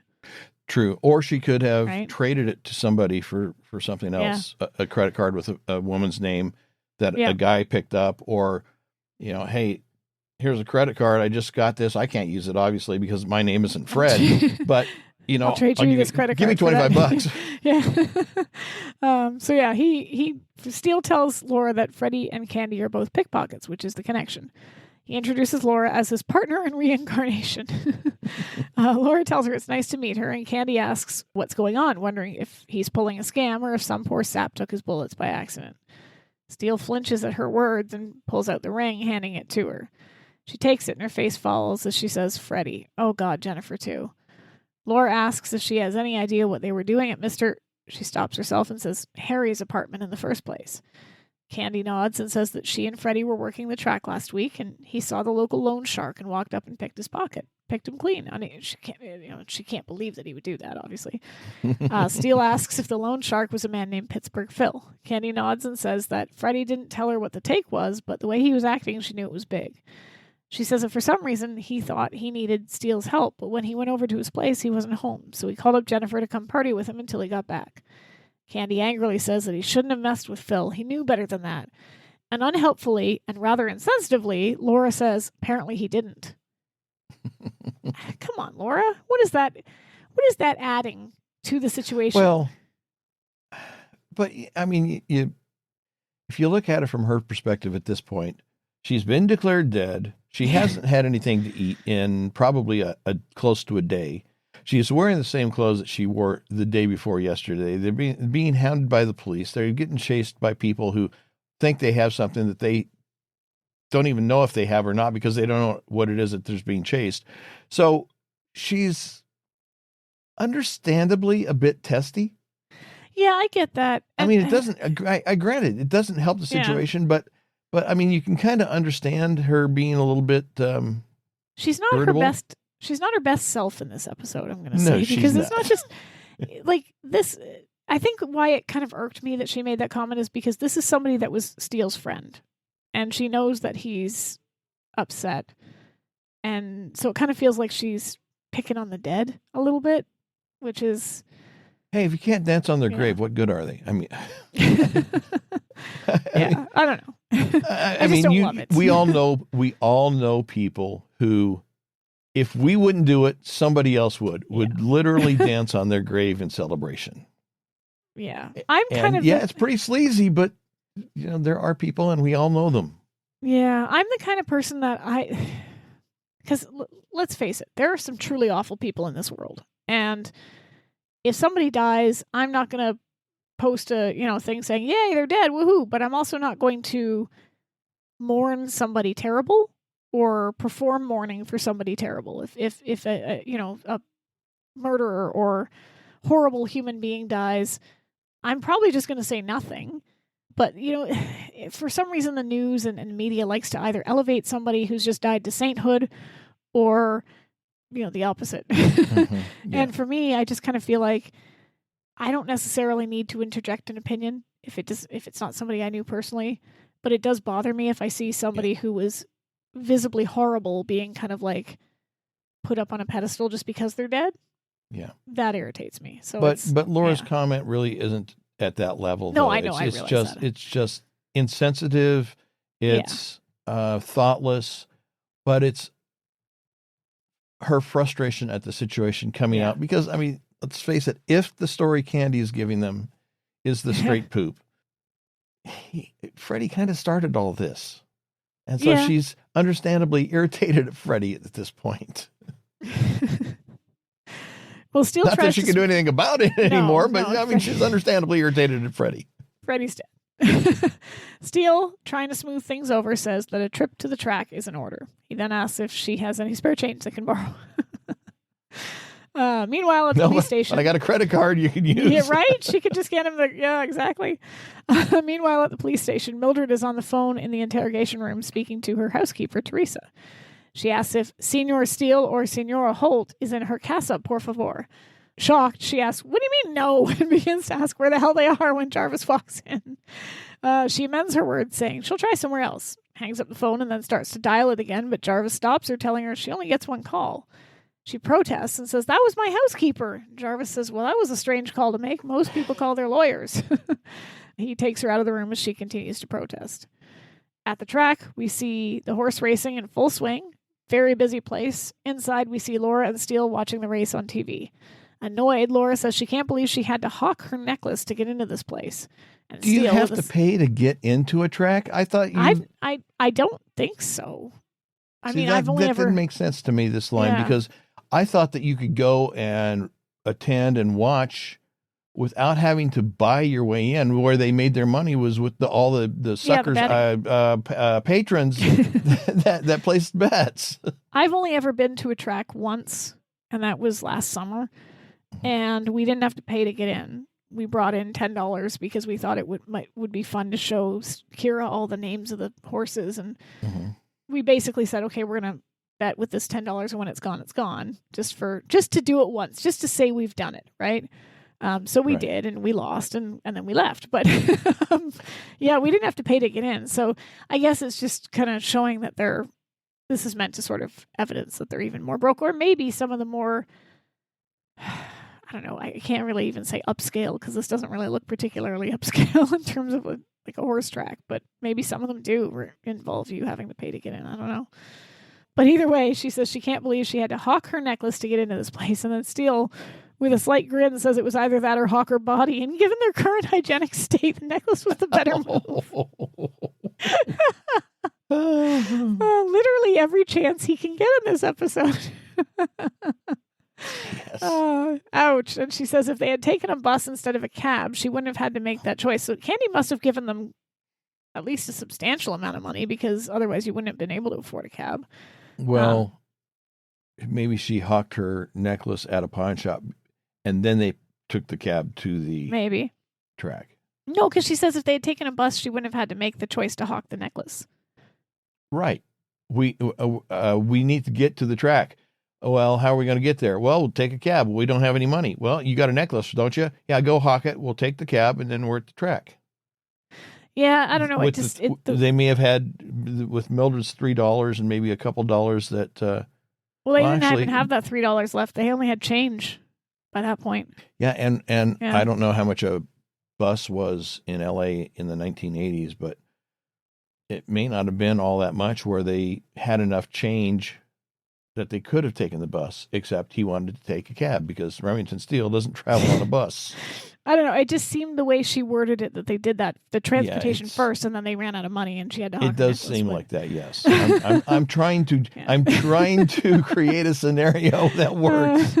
And also, that was a stupid choice. Why did she listen to him? Come on. Like she could have gotten on the bus and said, "Well, you got a choice. You can either get on the bus with me, or you can walk." Yeah, you get there how you get there, but I'm taking the bus. Like that was a dumb decision to take the cab over the bus. Yeah.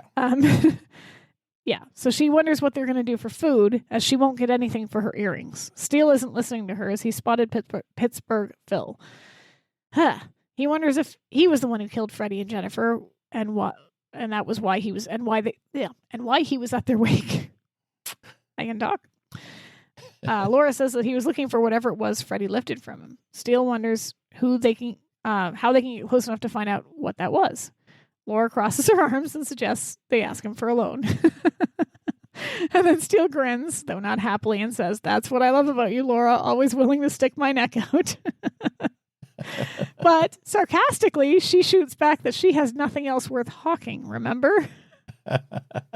So yeah, he kind of walked right into that one. Yeah. So, but he's right. I mean, she's always willing to stick his neck out. Well, in the last episode, she stuck her own neck out, and he called her suicidal. So. Well, yes, but that doesn't mean that she's not willing to put his out there too. It's true. She does quite a bit. She is more than willing.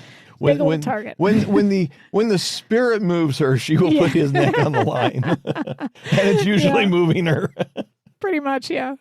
She watches as he walks over to Pittsburgh Phil, and they talk for a little bit. She doesn't know what they're saying, but whatever it is convinces Phil to go with Steele away from the crowd. She watches with a little concern as they go into the men's room, and his lackeys... I'm sorry, who goes into a men's room for a business meeting like this? I mean, even a loan shark has got more class than that. I'm not sure Pittsburgh Phil does. He's literally dressed himself in the most obvious way possible that says, "I am a criminal. Look at my outfit." I don't know. I mean, even... Either way, his lackeys position themselves at the entrance to the bathroom, and inside not at the all bathroom, suspicious. No, not even slightly. Yeah, in the bathroom, we see him check the stalls to ensure they're empty, and then he walks up to a man who's combing his hair, and he's like, "You look beautiful. Beat it." The man does, and Steele, pretending to be desperate, tells Phil he needs 100. Phil, unmoved, asks why. Steele says, "Now, can I point out?" In the bathroom, they've got all this waste paper underneath the sinks. So obviously this place has not been cleaned up for a while, and yet the counters are clean. There's no no puddles of water, no paper towels dropped on there, no soap squirted on the counter. The counters look good, but I mean, somebody, whoever did the set dressing on this really probably should have gone to a public restroom and yeah, looked. right, and looked at what they really look like. That's it right. would have been very, very. Also, he asked for 100, and Phil asked why. Are loan sharks in the habit of asking why people need the money? Well, like, is it one of those? If it's for a good cause, I'll loan it to you. But if I don't like it, you're not. Do they care? They probably don't care, but especially if it's not somebody they've ever seen before, they might. It may have been more about him asking why, more about wanting to know who he is, how he knows to come to spot Pittsburgh Phil, ask him who referred him, and this is just his kind of way of trying to get into that discussion or hinting at that. Fair enough. But yeah, so he says that a friend died and he needs to bury him. So Phil doesn't really care about that, but he says, how does he know that he's good for it? And Steele insists he is, saying, do you think Candy would have sent me to you if I wasn't? So that's obviously how he's claiming that he was told to find Phil. He pulls out a bill and he goes to hand it to Steele, telling him that the minute he hands this to him, Steele owes him 25 more. Steele takes it and says, now he can bury Freddie Lazenby.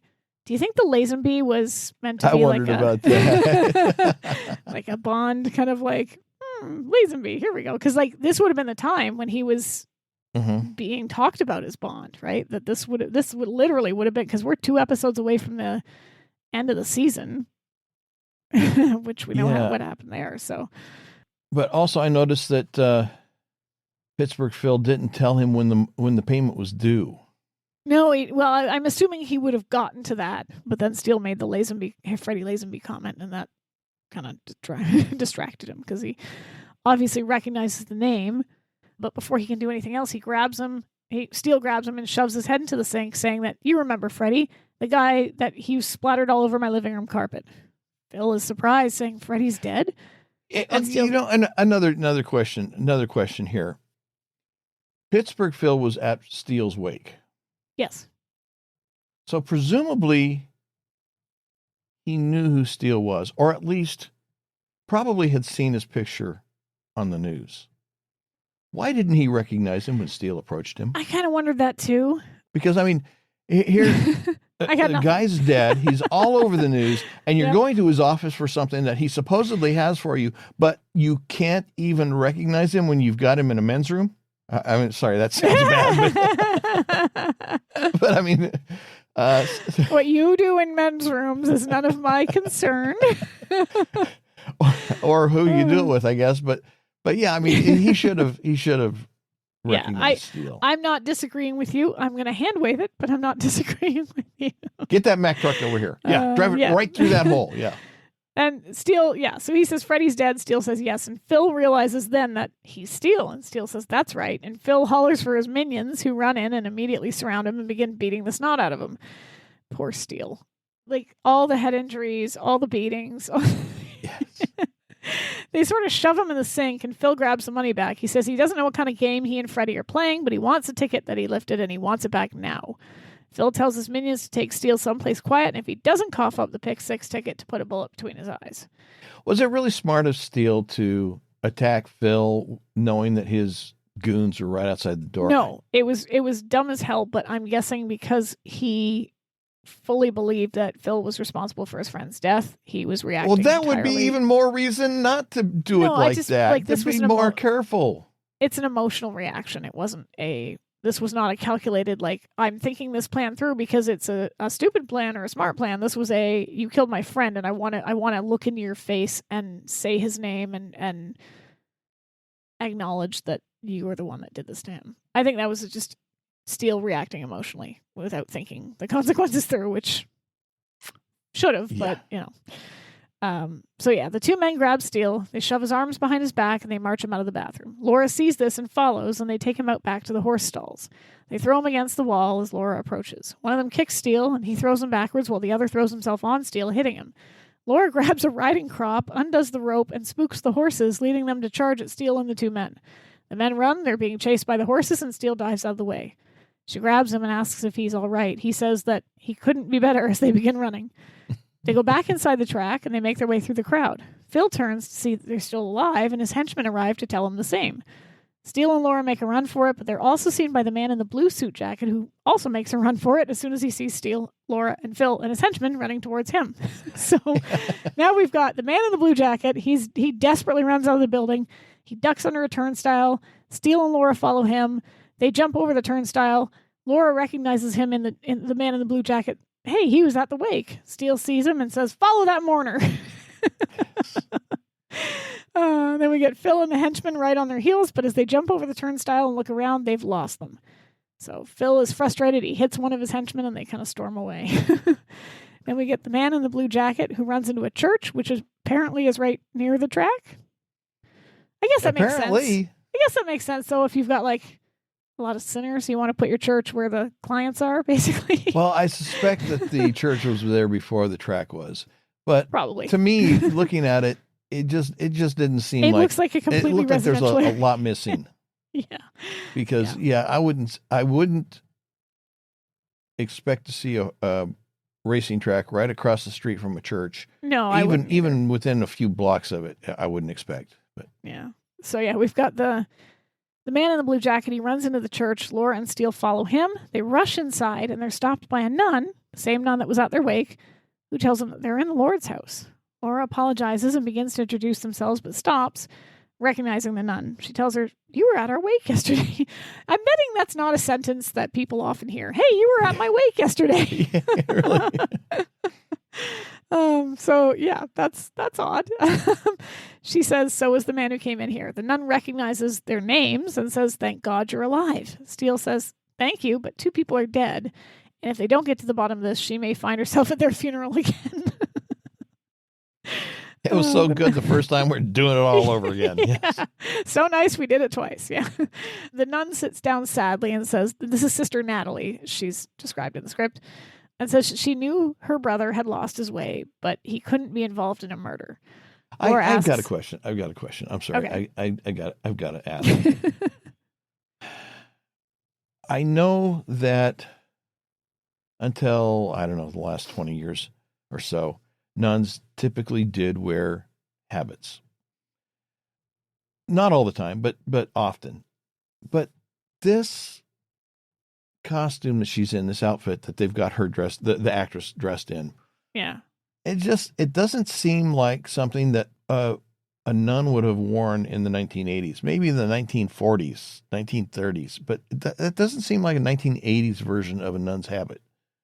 Am I wrong? I don't know. I'm now curious. Looking up nun fashion in 1980. And I went from porterhouses to nuns, so here we are.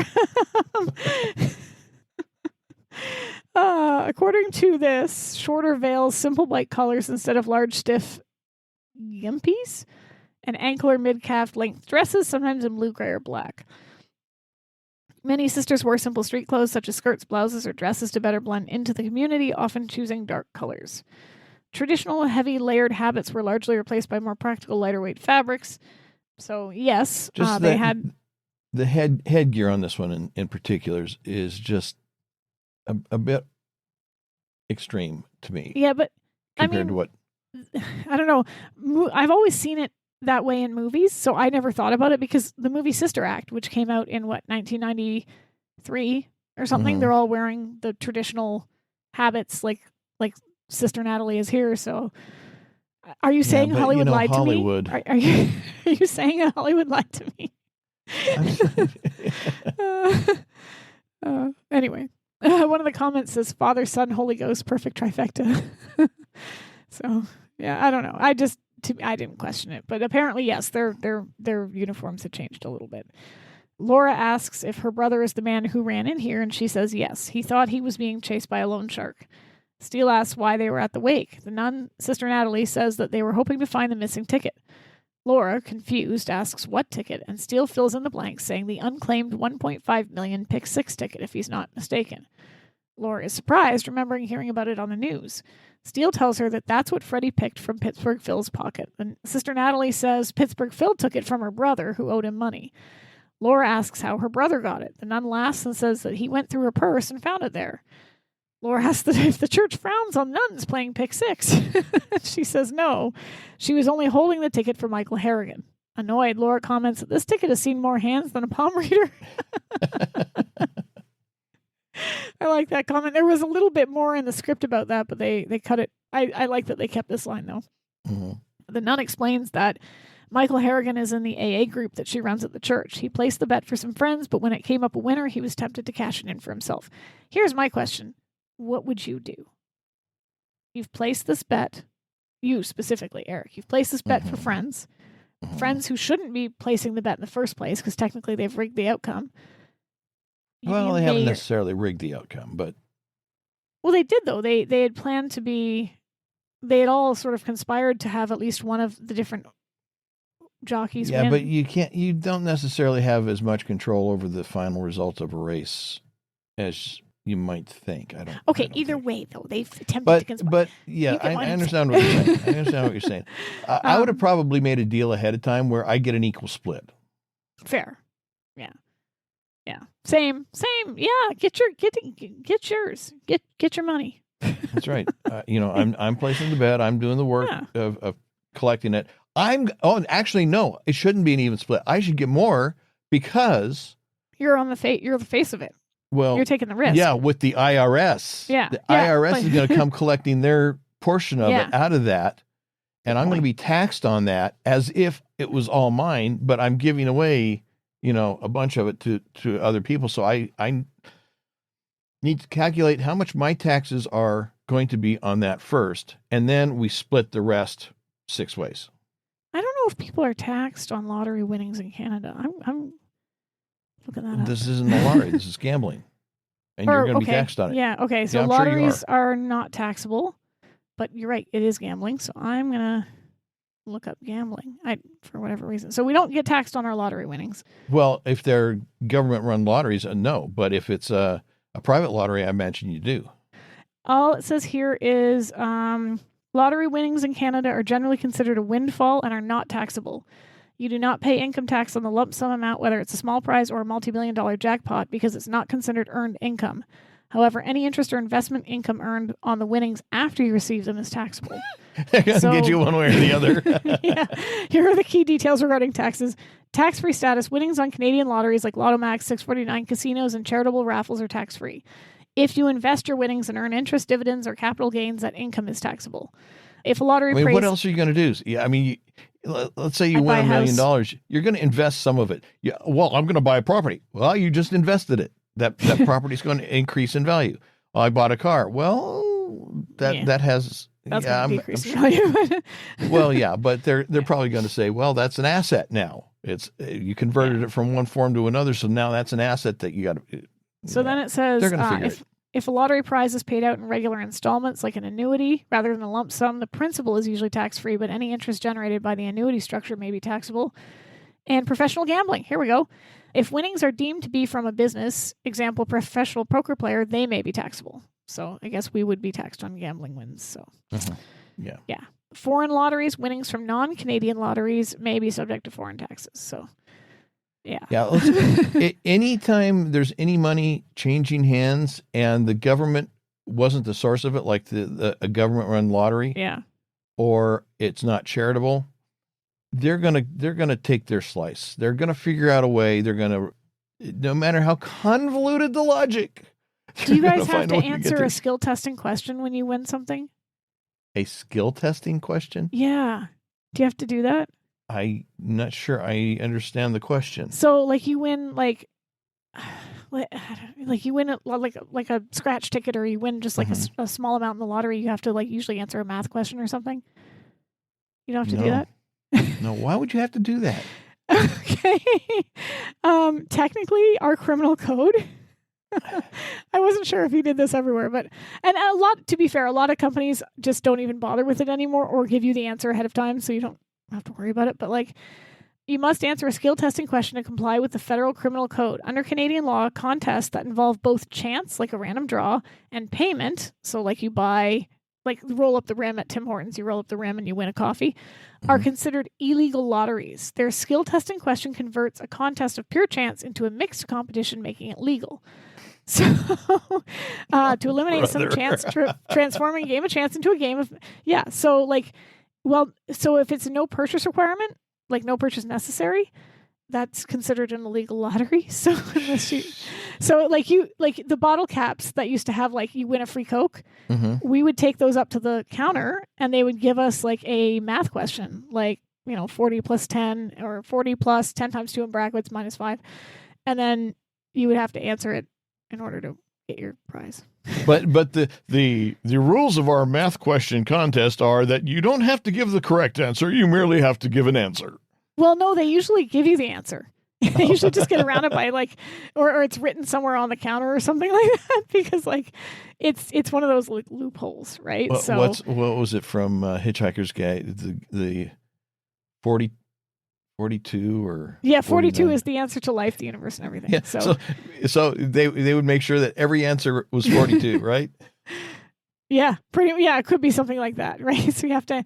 I thought it was everywhere you had to do that, but apparently no. Okay, well, if you ever come to Canada and roll up the rim on your coffee cup and you have a free coffee or you win a donut, you might have to answer a math question. That's why we're so good at math. So you say. Yeah. Anyway, okay. Sorry, that went way off the. Yeah. Okay, so that rabbit hole had a rabbit hole. Yeah, it had a rabbit hole and a rabbit hole, yeah. So she tells them that she talked Michael Harrigan into giving it to her for safekeeping. Shocked, she claims that she can't believe this somehow led to all the murders. Or this somehow all led to murder, sorry. Steele asks her if she has any idea where they might be able to find Michael Harrigan. We change scenes. They're at a soup kitchen. There's a sign that says meals, pickup tray, and a lineup. Laura and Steele are standing in line with trays. Steele They're says outside. They're outside. They haven't even gotten in, and they've already got a tray. That's not how that works. You don't get a tray until you're in line, and no, I'm sorry. I can't say I've ever been to a soup kitchen, so I don't really know how it works, but it did seem a little odd that they were outside with trays. Yes. It's just one step away from bring your own tray, BYOT. Yeah. So yeah, they're standing in line with their trays, and Steele says if the nun is right, Harrigan should be doing his penance by dishing out food. Laura, shivering, says she doesn't think she's ever been this cold and hungry in her life. And Steele, and this is kind of just a throw-off line, but it's an important one. He says he has, and he swore he never would be again.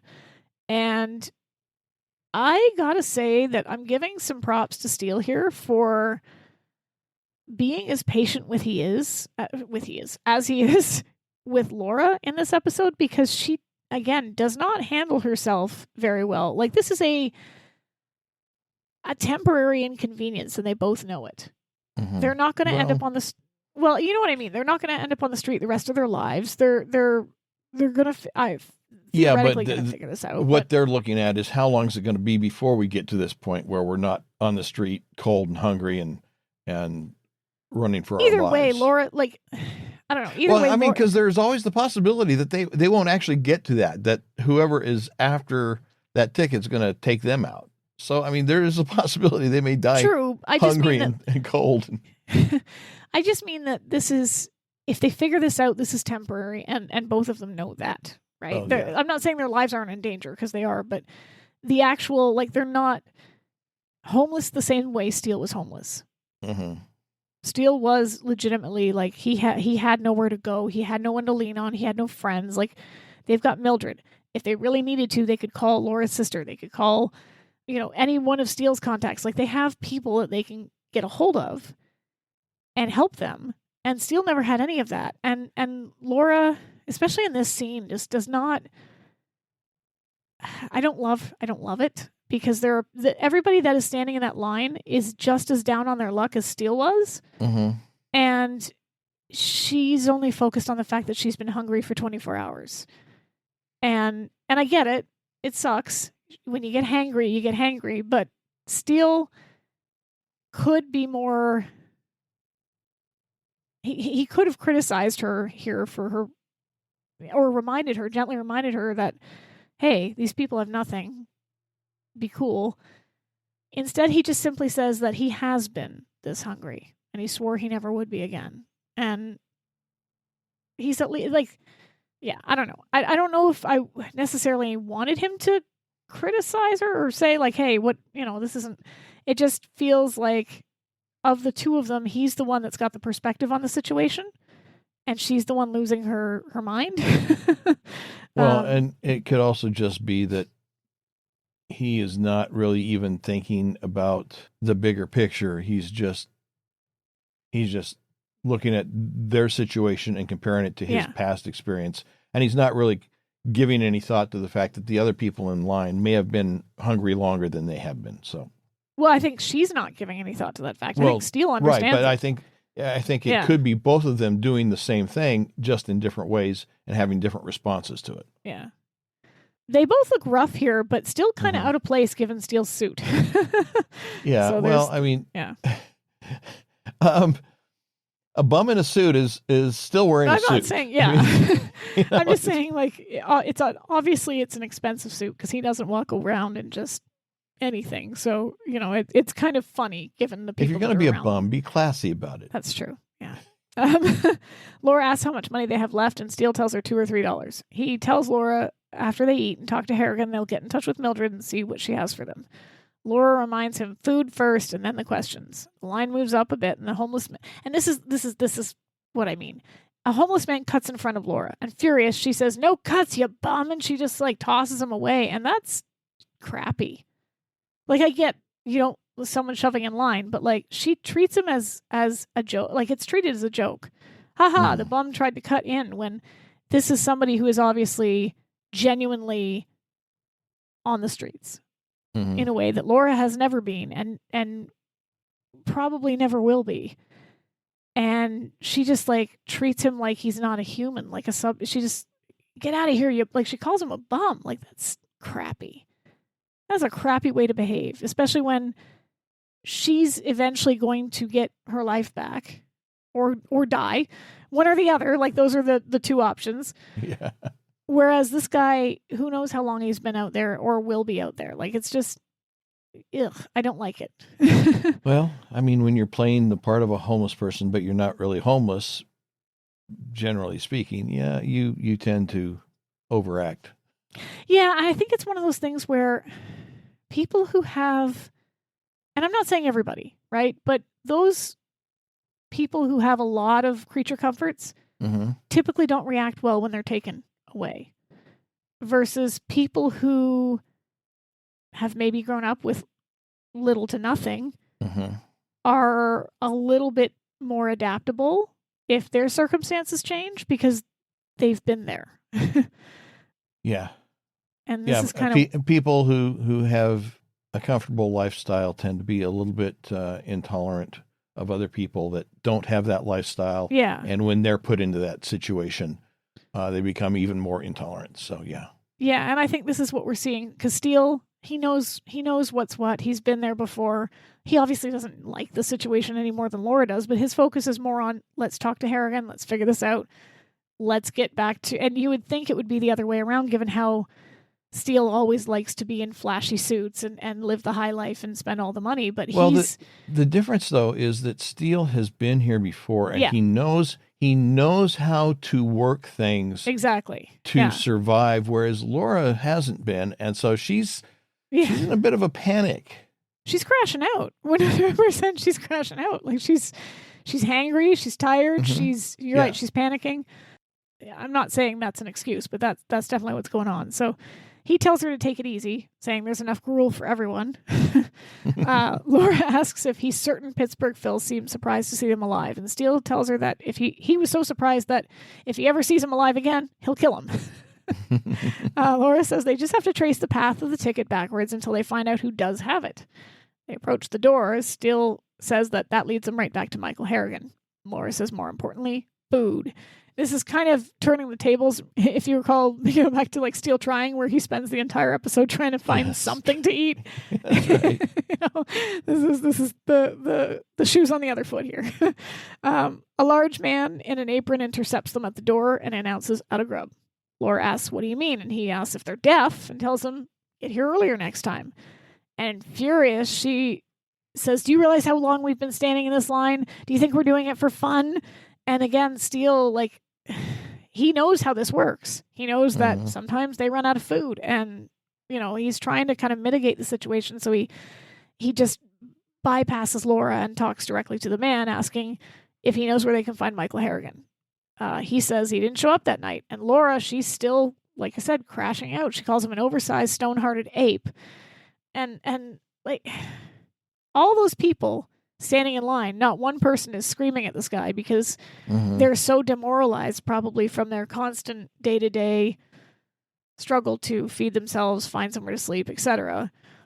Well, and they also know that even if they got there what they thought was earlier than necessary, they know that there's a limit to how much food is available, and they probably experienced this thing before.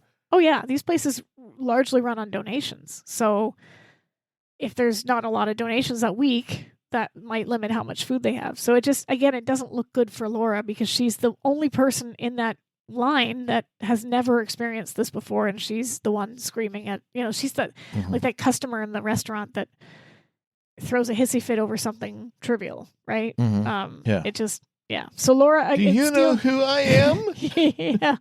And again, Steele's trying to just ignore that and get the information they need. So he says, "Do you know where we can find him?" And Laura, "We aren't leaving here unless we get a meal." The man ignores Laura and tells Steele he's probably getting smashed at the track club. And then she keeps going, "I don't mean a scrawny piece of bread. I mean a full course, well-balanced, get stuffed." And then she can't finish because he goes back inside, shuts the door in her face. Furious, she throws her tray at the door. Steele asks if she feels better. She doesn't, so she grabs his tray and throws it too before storming away. That part is kind of funny. The rest of it is not, in my mind, really all that funny because it kind of highlights the stark difference between the two of them. But he kind of grins at the others in line and then follows him. So the nun's brother is standing there watching them go. And then we switch over. We've got the man in the blue jacket. He's now standing outside a shelter that advertises. It's described in the script as a flop house, but I always thought flop houses were like drug dens. So I guess I'm not very up on my underground slang because this looks like just what I assume a shelter would look like. Yeah, there's probably a lot of drug and alcohol abuse at a flop house, but it's not necessarily the primary purpose of their business. Yeah, I Googled it. Extremely cheap rundown hotel, rooming house, or transient accommodation. Okay, was in my head. I was thinking of the wrong thing. But either way, they're at this flop house / shelter that advertises cots for $2 a night. And you want to talk bed bugs? Oh, yeah. And also, they could go to Mildred's. They were supposed to go to Mildred's. Why didn't they go to Mildred's? Yeah, they haven't heard from her. No, but they can pick the lock. Yeah, that's true. They could. They could pick the lock, right? Like they were literally supposed to. They may still be wanting to give it a little more time before they. I don't know. It seems to me they were supposed to meet Mildred that evening. She didn't respond, so I would just go to her house and then pick the lock if she's not there and wait for her. Like this seems like deliberately making things difficult for yourself. Kind of like taking a cab over taking a bus, but hey. So yeah, we see this room full of homeless people, and Laura and Steele are packed together on a cot, which is not pleasant looking. No. They did go to her home. Sorry, he says it's unconscionable that Mildred wasn't at home. Why not just pick the lock and stay there? Well, they were there. I mean, they don't actually say that they went there. They could have phoned, but yeah. But yeah, he wonders where she is, and Laura's still thinking about food, so she's probably out to dinner. Steele suggests if they ever find that ticket, they cash it in and stay dead in the Bahamas for the rest of their lives. Just the two of them. Yeah. That sounds nice. Laura asks him if that's his foot on her leg. Ha! Steele says no. That is one of the times where you really, really, really want it to be his foot on your leg. Oh, yes. Because otherwise it's a rat or a mouse or some really big bug. It's a rat. So she jumps up and slaps her leg, having felt something crawling on her. And she says, that's it. She's done. She's going to go to the police, tell them that she's alive, then go home and eat something, then take a hot shower, climb into her bed in her loft, and sleep for a week. And I think this is where Steele gives her the reality check that I kind of wanted to give her a little bit earlier, because he says to her, and he's not mean about it. Again, this is very, like, gentle in what he does. He's like, that's exactly what you should do. Right? This isn't her problem. And he says that to her. Like, you should go home, but I owe it to Freddie to find out who killed him, and I can't do that if they know I'm alive. It's my problem, not yours. It's unfair to ask you to stay. He tells her to go home, and he means it. I don't think that he's doing this as like a trick. I think he's genuinely kind of giving her that out, seeing that she's not really cut out for what they're going through right now. But realistically, though, he knows that as soon as that happens, his mission is severely compromised, because they know that if Laura's alive and it wasn't her on the floor, then it probably wasn't Steele on the floor. True. But I also think that he's willing to take that risk because this is part of that whole... Yeah, it does seem that way. You know what I mean? Because like all throughout their relationship, one of the things that Laura has always brought up is that she doesn't want to constantly turn around and have his past come back either to hurt her agency or hurt her or him. And it looks like that's what's happened here. And this is like what he did with Major Descoing as well. When he thought it was somebody from his past, he left because he wanted her not to be targeted, right? He didn't want her to have to deal with the fallout from his enemies, what have you. So here I do think he's saying, like, even though it could make his mission a bit more difficult, you should go and you should not worry about this. This is my situation. I'm going to deal with it. Because again, I think that's also how he's always thought. Like, he doesn't assume anybody will stay with him. He doesn't assume that that's the life he's always lived. Like, you take care of you. Sometimes your allies are going to be your allies, but not always. Sometimes they're going to go their own way, and you just... Everybody's looking out for number one, and you're always number two in somebody else's eyes. So when it comes to push, to shove, if it's me or you, you're the one that's going to take the fall, not me. Yeah, he's never really had somebody who's got his back, like that's ride or die 24/7 sort of thing. So he's giving her that out. He's like, you don't have to stay. You go ahead. Right? She agrees. She starts to leave, but she was never really going to leave. She turns back. She looks at him on the cot, and she realizes, she's not walking away. She goes back. She sits down on the side of the cot. He looks up at her in surprise, and she kind of tells him to stop hogging the bed. And I love this because that smile that he gives her that's exactly what it is. It's her saying, like, you're not alone. It's not just you against the world. I do have your back. I had a moment. She had a moment.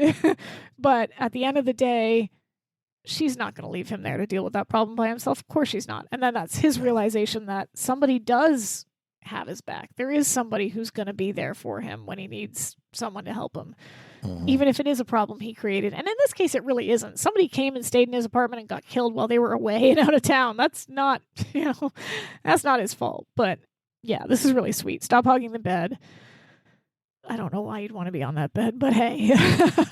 Hey, regardless of the reality of the situation in comparison to somebody else's problem, if you feel like you've hit rock bottom, you'll take anything. True. And again, like that's not something that he's been there. He's done it before. He can do it again. He doesn't want to do it again, but he can. Whereas Laura hasn't had to deal with that. So she lays down with him.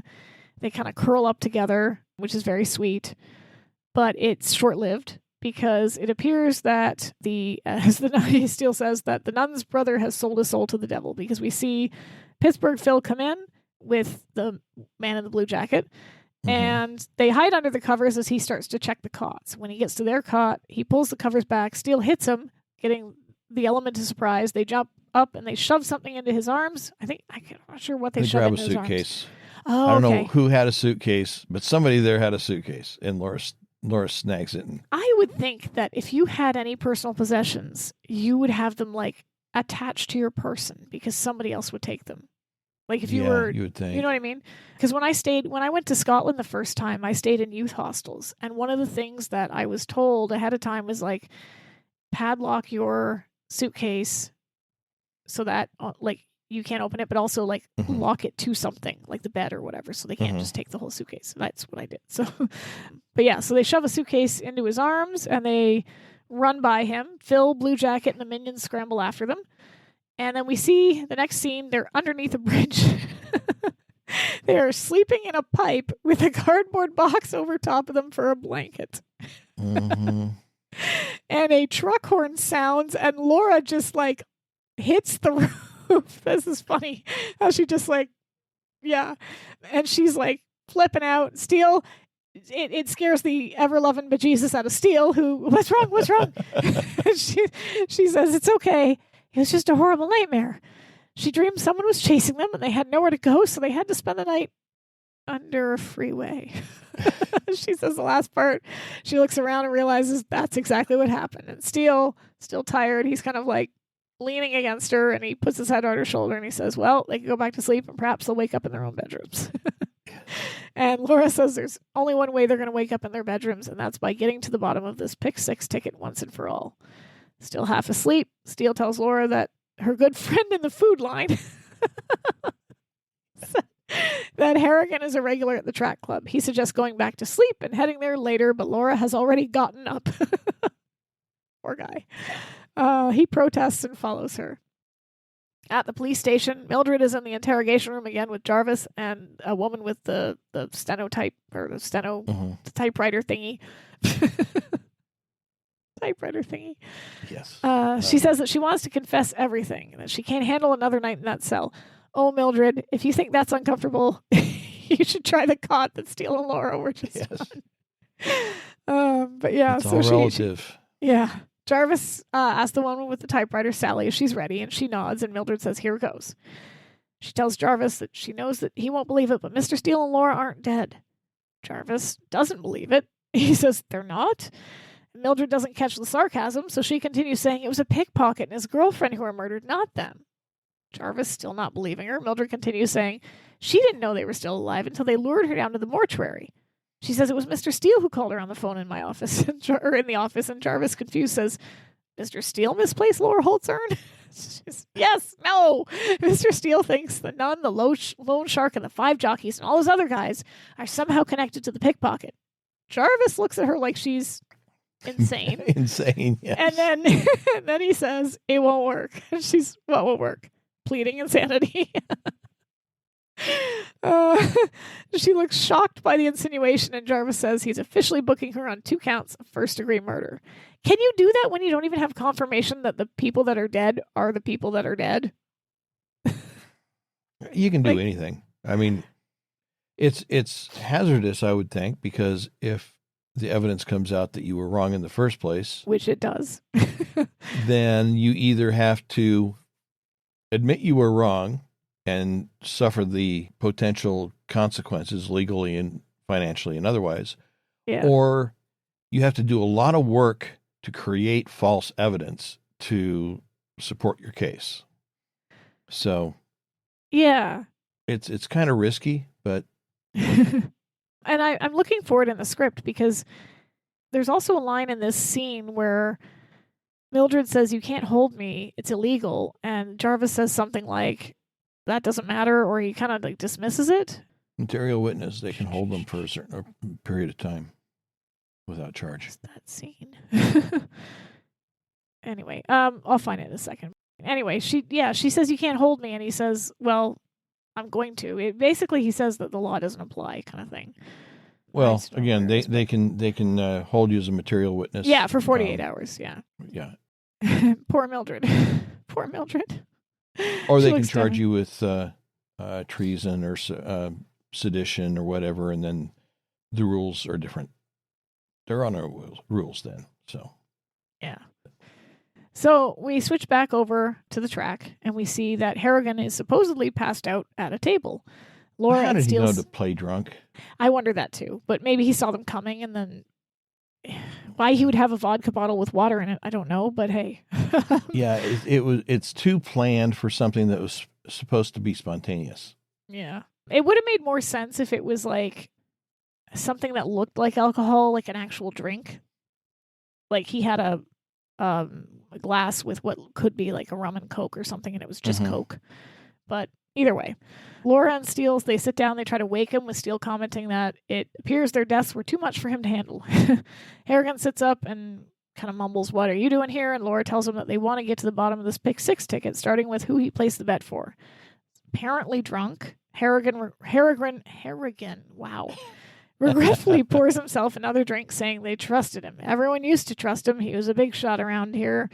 They looked up to me and they trusted me. Right? So Steele tells him to forget the sob story and asks again who he placed the bet for. Harrigan, apparently still lost in his own world, says he should have done what they asked him to. He never should have given it to that sister.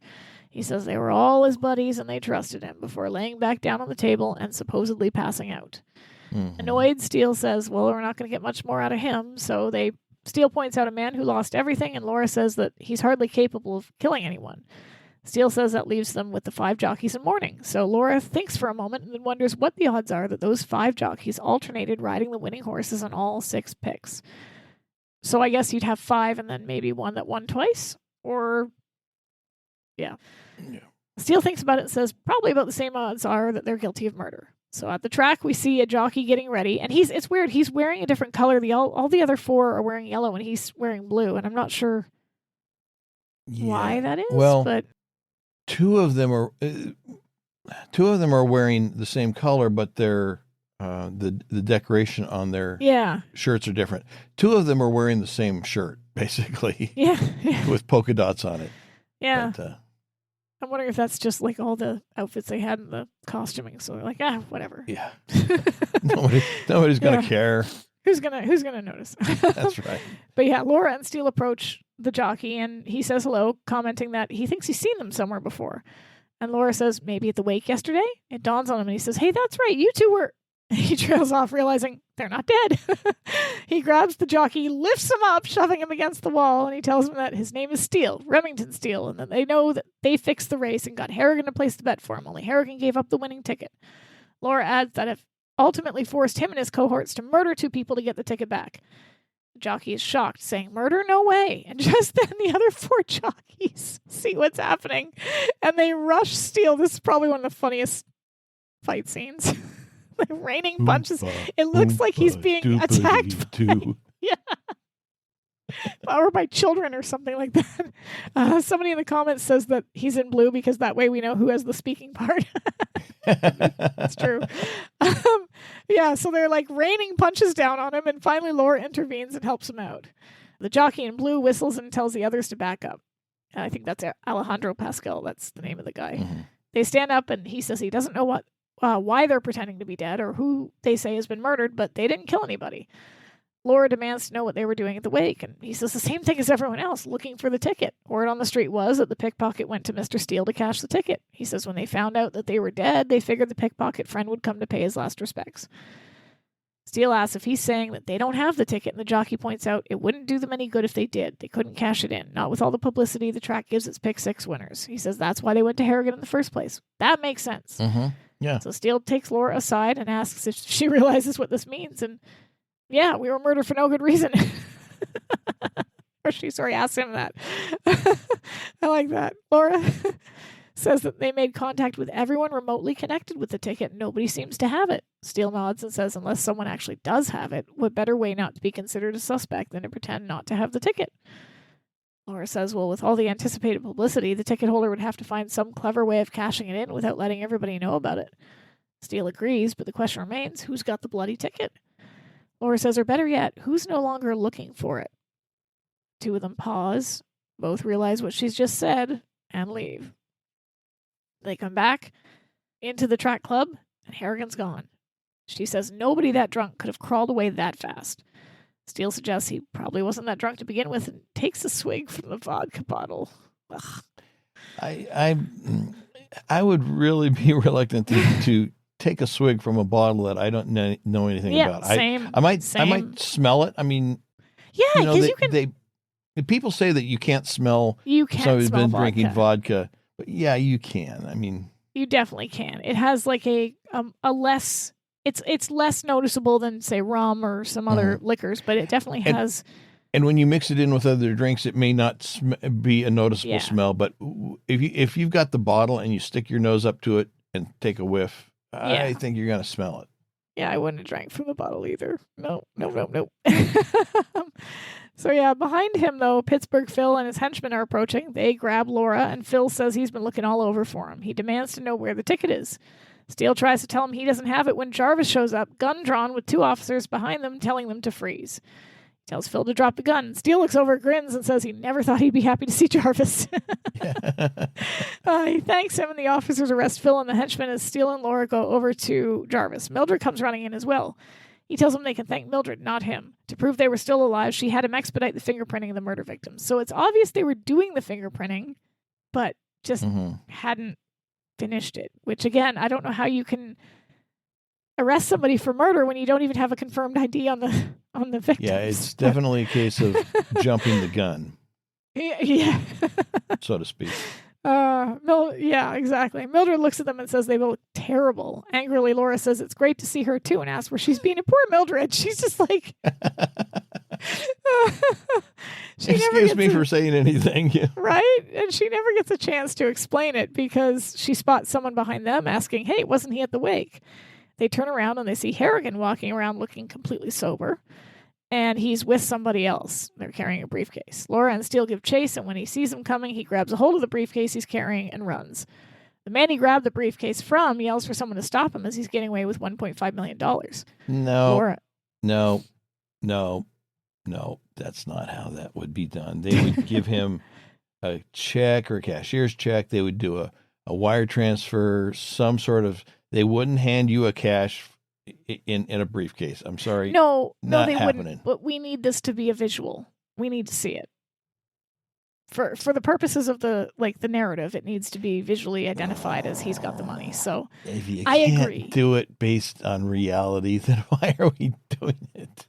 Well, because reality, it's harder to visualize that. It's harder to have it you could have him just say he's getting away with the money, but unless we see that briefcase, I don't know. This to me just seems like a I know narrative it's choice. I'm just one of those. Plus, who doesn't love a briefcase full of money? It's a good trope. So Laura and Steele continue to chase him, and we see him go go down the escalator and out the door with Steele and Laura following, but hindered by the crowd. They race towards the stables where they find Harrigan on the ground, dead from a gunshot wound. Laura is surprised that he's dead. She says the money's gone, and Steele's like, how can that be? He's the bad guy. We've already decided that. Haven't we done this before where the bad guy gets shot? But it's always funny, especially when Steele sort of gets personally offended. Right. We've decided he's the bad guy, and now he's gone ahead and died on us. How rude. Butlers don't get killed. They're the killers. So Laura says he's apparently not the only one. They get up and head back towards the track. Inside the track, we see Steele and Laura enter. They look around. Eventually, they notice a nun. She's riding the escalator with the briefcase. Laura points and yells, and she's probably always wanted to stop that nun. It's kind of like stop that carrot, but yes.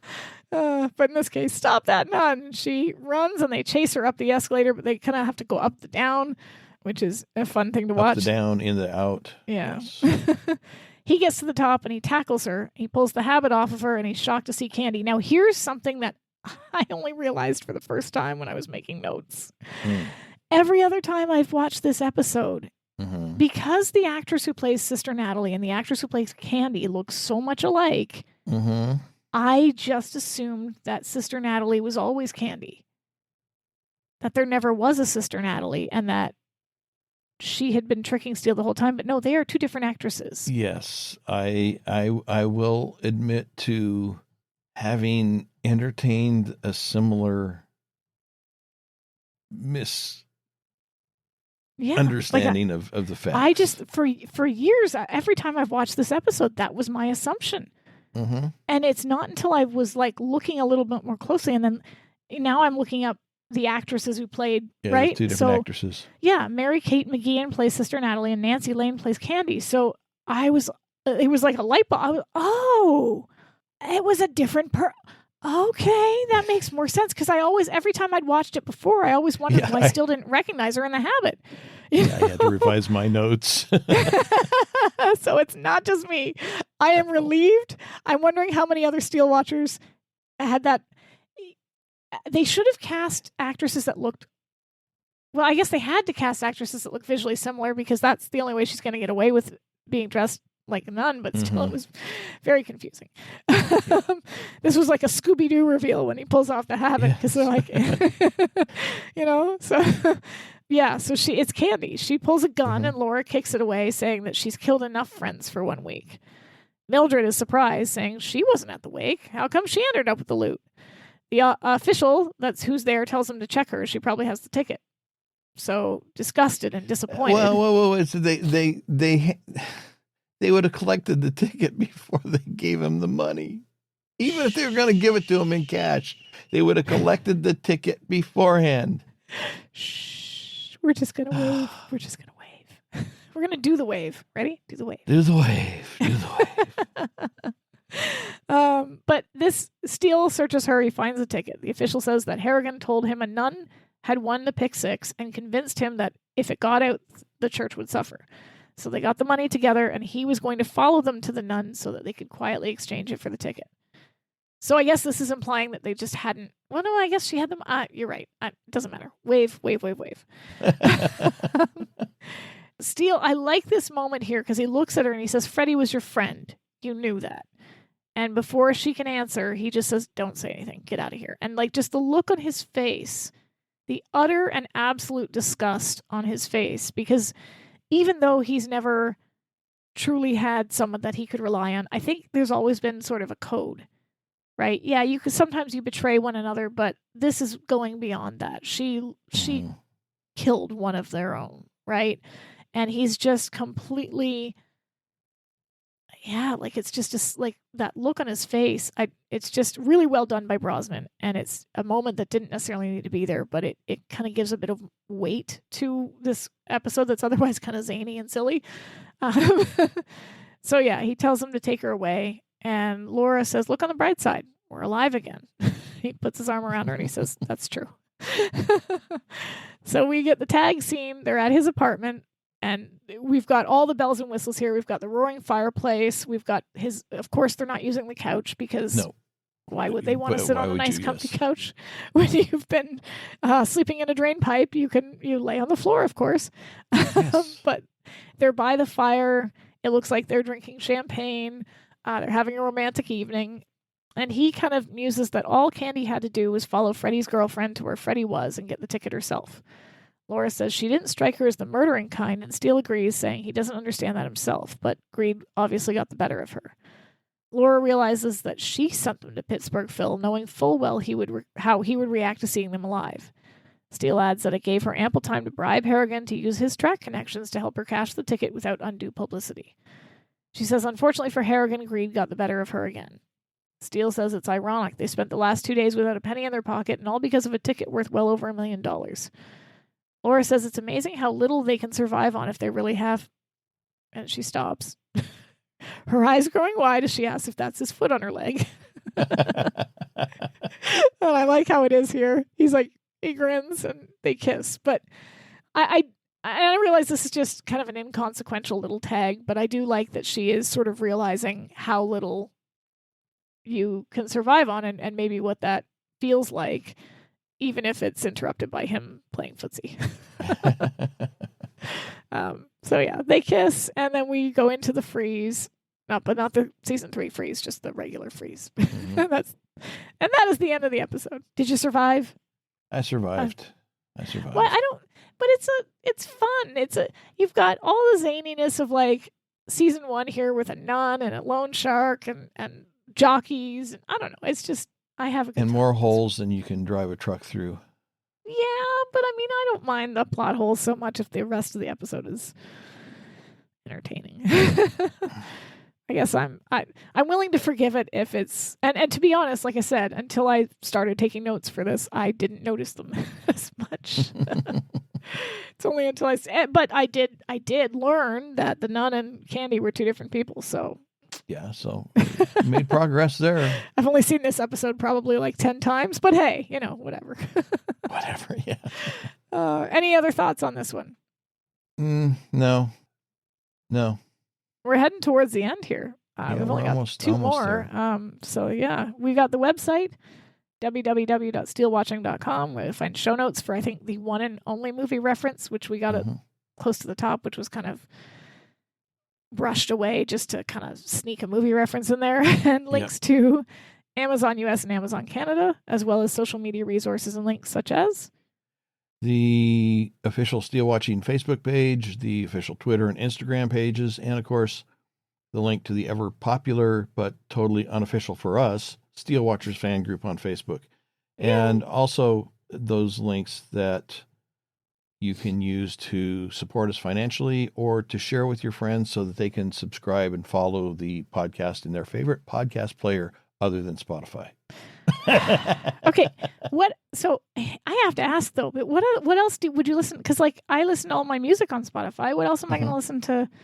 Well, what's so bad about Spotify is apparently pretty good for music, but there's the what's bad about experience. Tell me what's bad about it, because I don't know. It seems to me perfectly fine. Well, it plays. What else do I need? Well, for example, if you kind of go look at the show notes on Spotify, it loses a lot of the formatting. Any link, like we link to Amazon pages, those disappear. Yeah. Those don't show up in Spotify. Plus, there's other features that some of these other apps have, such as if you are one of those people that likes to listen at a slightly faster speed or even 2 times speed, you can do that easily in the other apps. They have advanced audio processing for voice, specifically for voice. Oh man, that means like if people decided to speed us up, we'd sound like the Chipmunks. Yes. No, we'd just be really fast. But they also have like silent skipping that helps reduce the amount of dead space in somebody's speech if they pause for a long time. So there's a lot of features. Oh, for example, some podcasts have chapters and they have chapter art to illustrate what they're talking about with each portion of the podcast. Spotify doesn't show those. These other apps generally do. So to be fair, I'm assuming though that Spotify is essentially for people like myself who listen in their car and don't really pay that much attention to all the other stuff, because like I don't like, I've never honestly looked for the show notes because I'm in my car and I can't be clicking around buttons while I'm driving, right? I'm the kind of person that I can't sit down and listen to something just in my house. I can't do that. My ADHD won't let me. So the only time I can listen to podcasts is in the car, in which case I can't really concentrate on anything other than the fact that I'm driving. So I'm assuming that's the market that Spotify is meant for. Therefore, I am the perfect customer. Yeah, Spotify is just wanting to get people who are already using it for music to use it for their podcasts. And Spotify also, I don't think they do it on our show, but on a lot of podcasts, they insert their own ads. I did notice that. Have nothing to do with the podcast itself. The podcasters did not put those ads in. Yeah. Spotify does that. And it's like watching a YouTube video and all of a sudden an ad for, Soylent Green comes up or whatever. And it's very, very annoying. And they're making the money off. They're basically cheating the podcasters, or in YouTube's case, the YouTubers, by collecting money and not sharing it with them. And people say, well, I make all this money from YouTube. Well, no, you really don't. Right. And you have to achieve a certain level before you earn a dime from Spotify or from YouTube. And until you reach that level, all the ads that they run, they collect the money on. So what would be a good podcast app then, other than Spotify, if you're not like doing what I'm doing, which is just listening in your car? Well, one that's universal, both Apple and Android, is Pocket Casts. Okay. And it just happens to be owned by the same people that own WordPress. So it's okay, free. I've used They WordPress. they have a subscription. They have ads in the app Right. that show up on screen, but they don't interrupt the show. And you can also subscribe to get rid of those ads and get additional features. So right. yeah, for somebody that is looking for a good universal podcast app, Pocket Casts. Plus there's podcasts out there that aren't in Spotify that people have chosen not to put there. And it's easier in most cases to find those and add those in something like Pocket Casts than it is to try and add them to Spotify. So one of our commenters said, I don't use Spotify because Neil Young said to stop listening to Spotify. And who am I to argue with Neil Young? Good point. Neil Young. Yeah. I didn't realize Neil had said that. I'm going to have to rethink my life. So yeah. The interesting part of that is that he made this public pronouncement and yanked all his music off of Spotify. And then when nobody was looking, he put it back on. Is it back on? Yes. Yeah. He didn't stay out for very long. Neil. Because it was costing him money. So he put it all back on. Anywho, okay, I'm sorry to derail it. I was just curious because, like I said, all I do is I listen in the car. And so therefore, to me, it seems like, anyway, it does what it says on the tin, but Pocket Casts, you said Pocket Casts, okay, yes. Cool. I'll have a look into that. And that's one I use. All right. Anyway, our next episode. Steele alive and kicking. Yes. Yeah. Which is, I think, vaguely based on something. I seem to recall it being similar to something that happened in real life, but anyway. Interesting. Okay. Well, we'll have to look that up to see if we can figure that one out. But yeah. All right. Well, thanks for everyone for listening, and we'll see you. Well, we won't see you, but you'll hear us next time. Yeah. Bye, everybody. Bye-bye. Hey, everybody. Eric and Sara here. Just a quick announcement to let you know that yes, we do appreciate everyone who listens, participates, and supports the podcast in whatever way you do. But we wanted to give an extra thank you to those who are so graciously giving to be monthly financial supporters. We are making live streams of our recording sessions available to anyone who is a monthly financial supporter. So not only can you watch us live as we record our podcast episodes, you will be getting access to the raw, behind-the-scenes, unedited version of episodes before they get officially released. And Sara, does that include our mistakes and screw-ups and our humiliating? Oh, yeah. Yes, Every it does. single one of them. Every single one of them, yes. So again, this is just an extra thank you to those who are going above and beyond. But whether you choose to become a monthly financial supporter or not, we still love you. We want to say we thank you for your support, your encouragement, and your feedback. If you want to become a monthly financial supporter, please visit our website at www.SteeleWatching.com to sign up.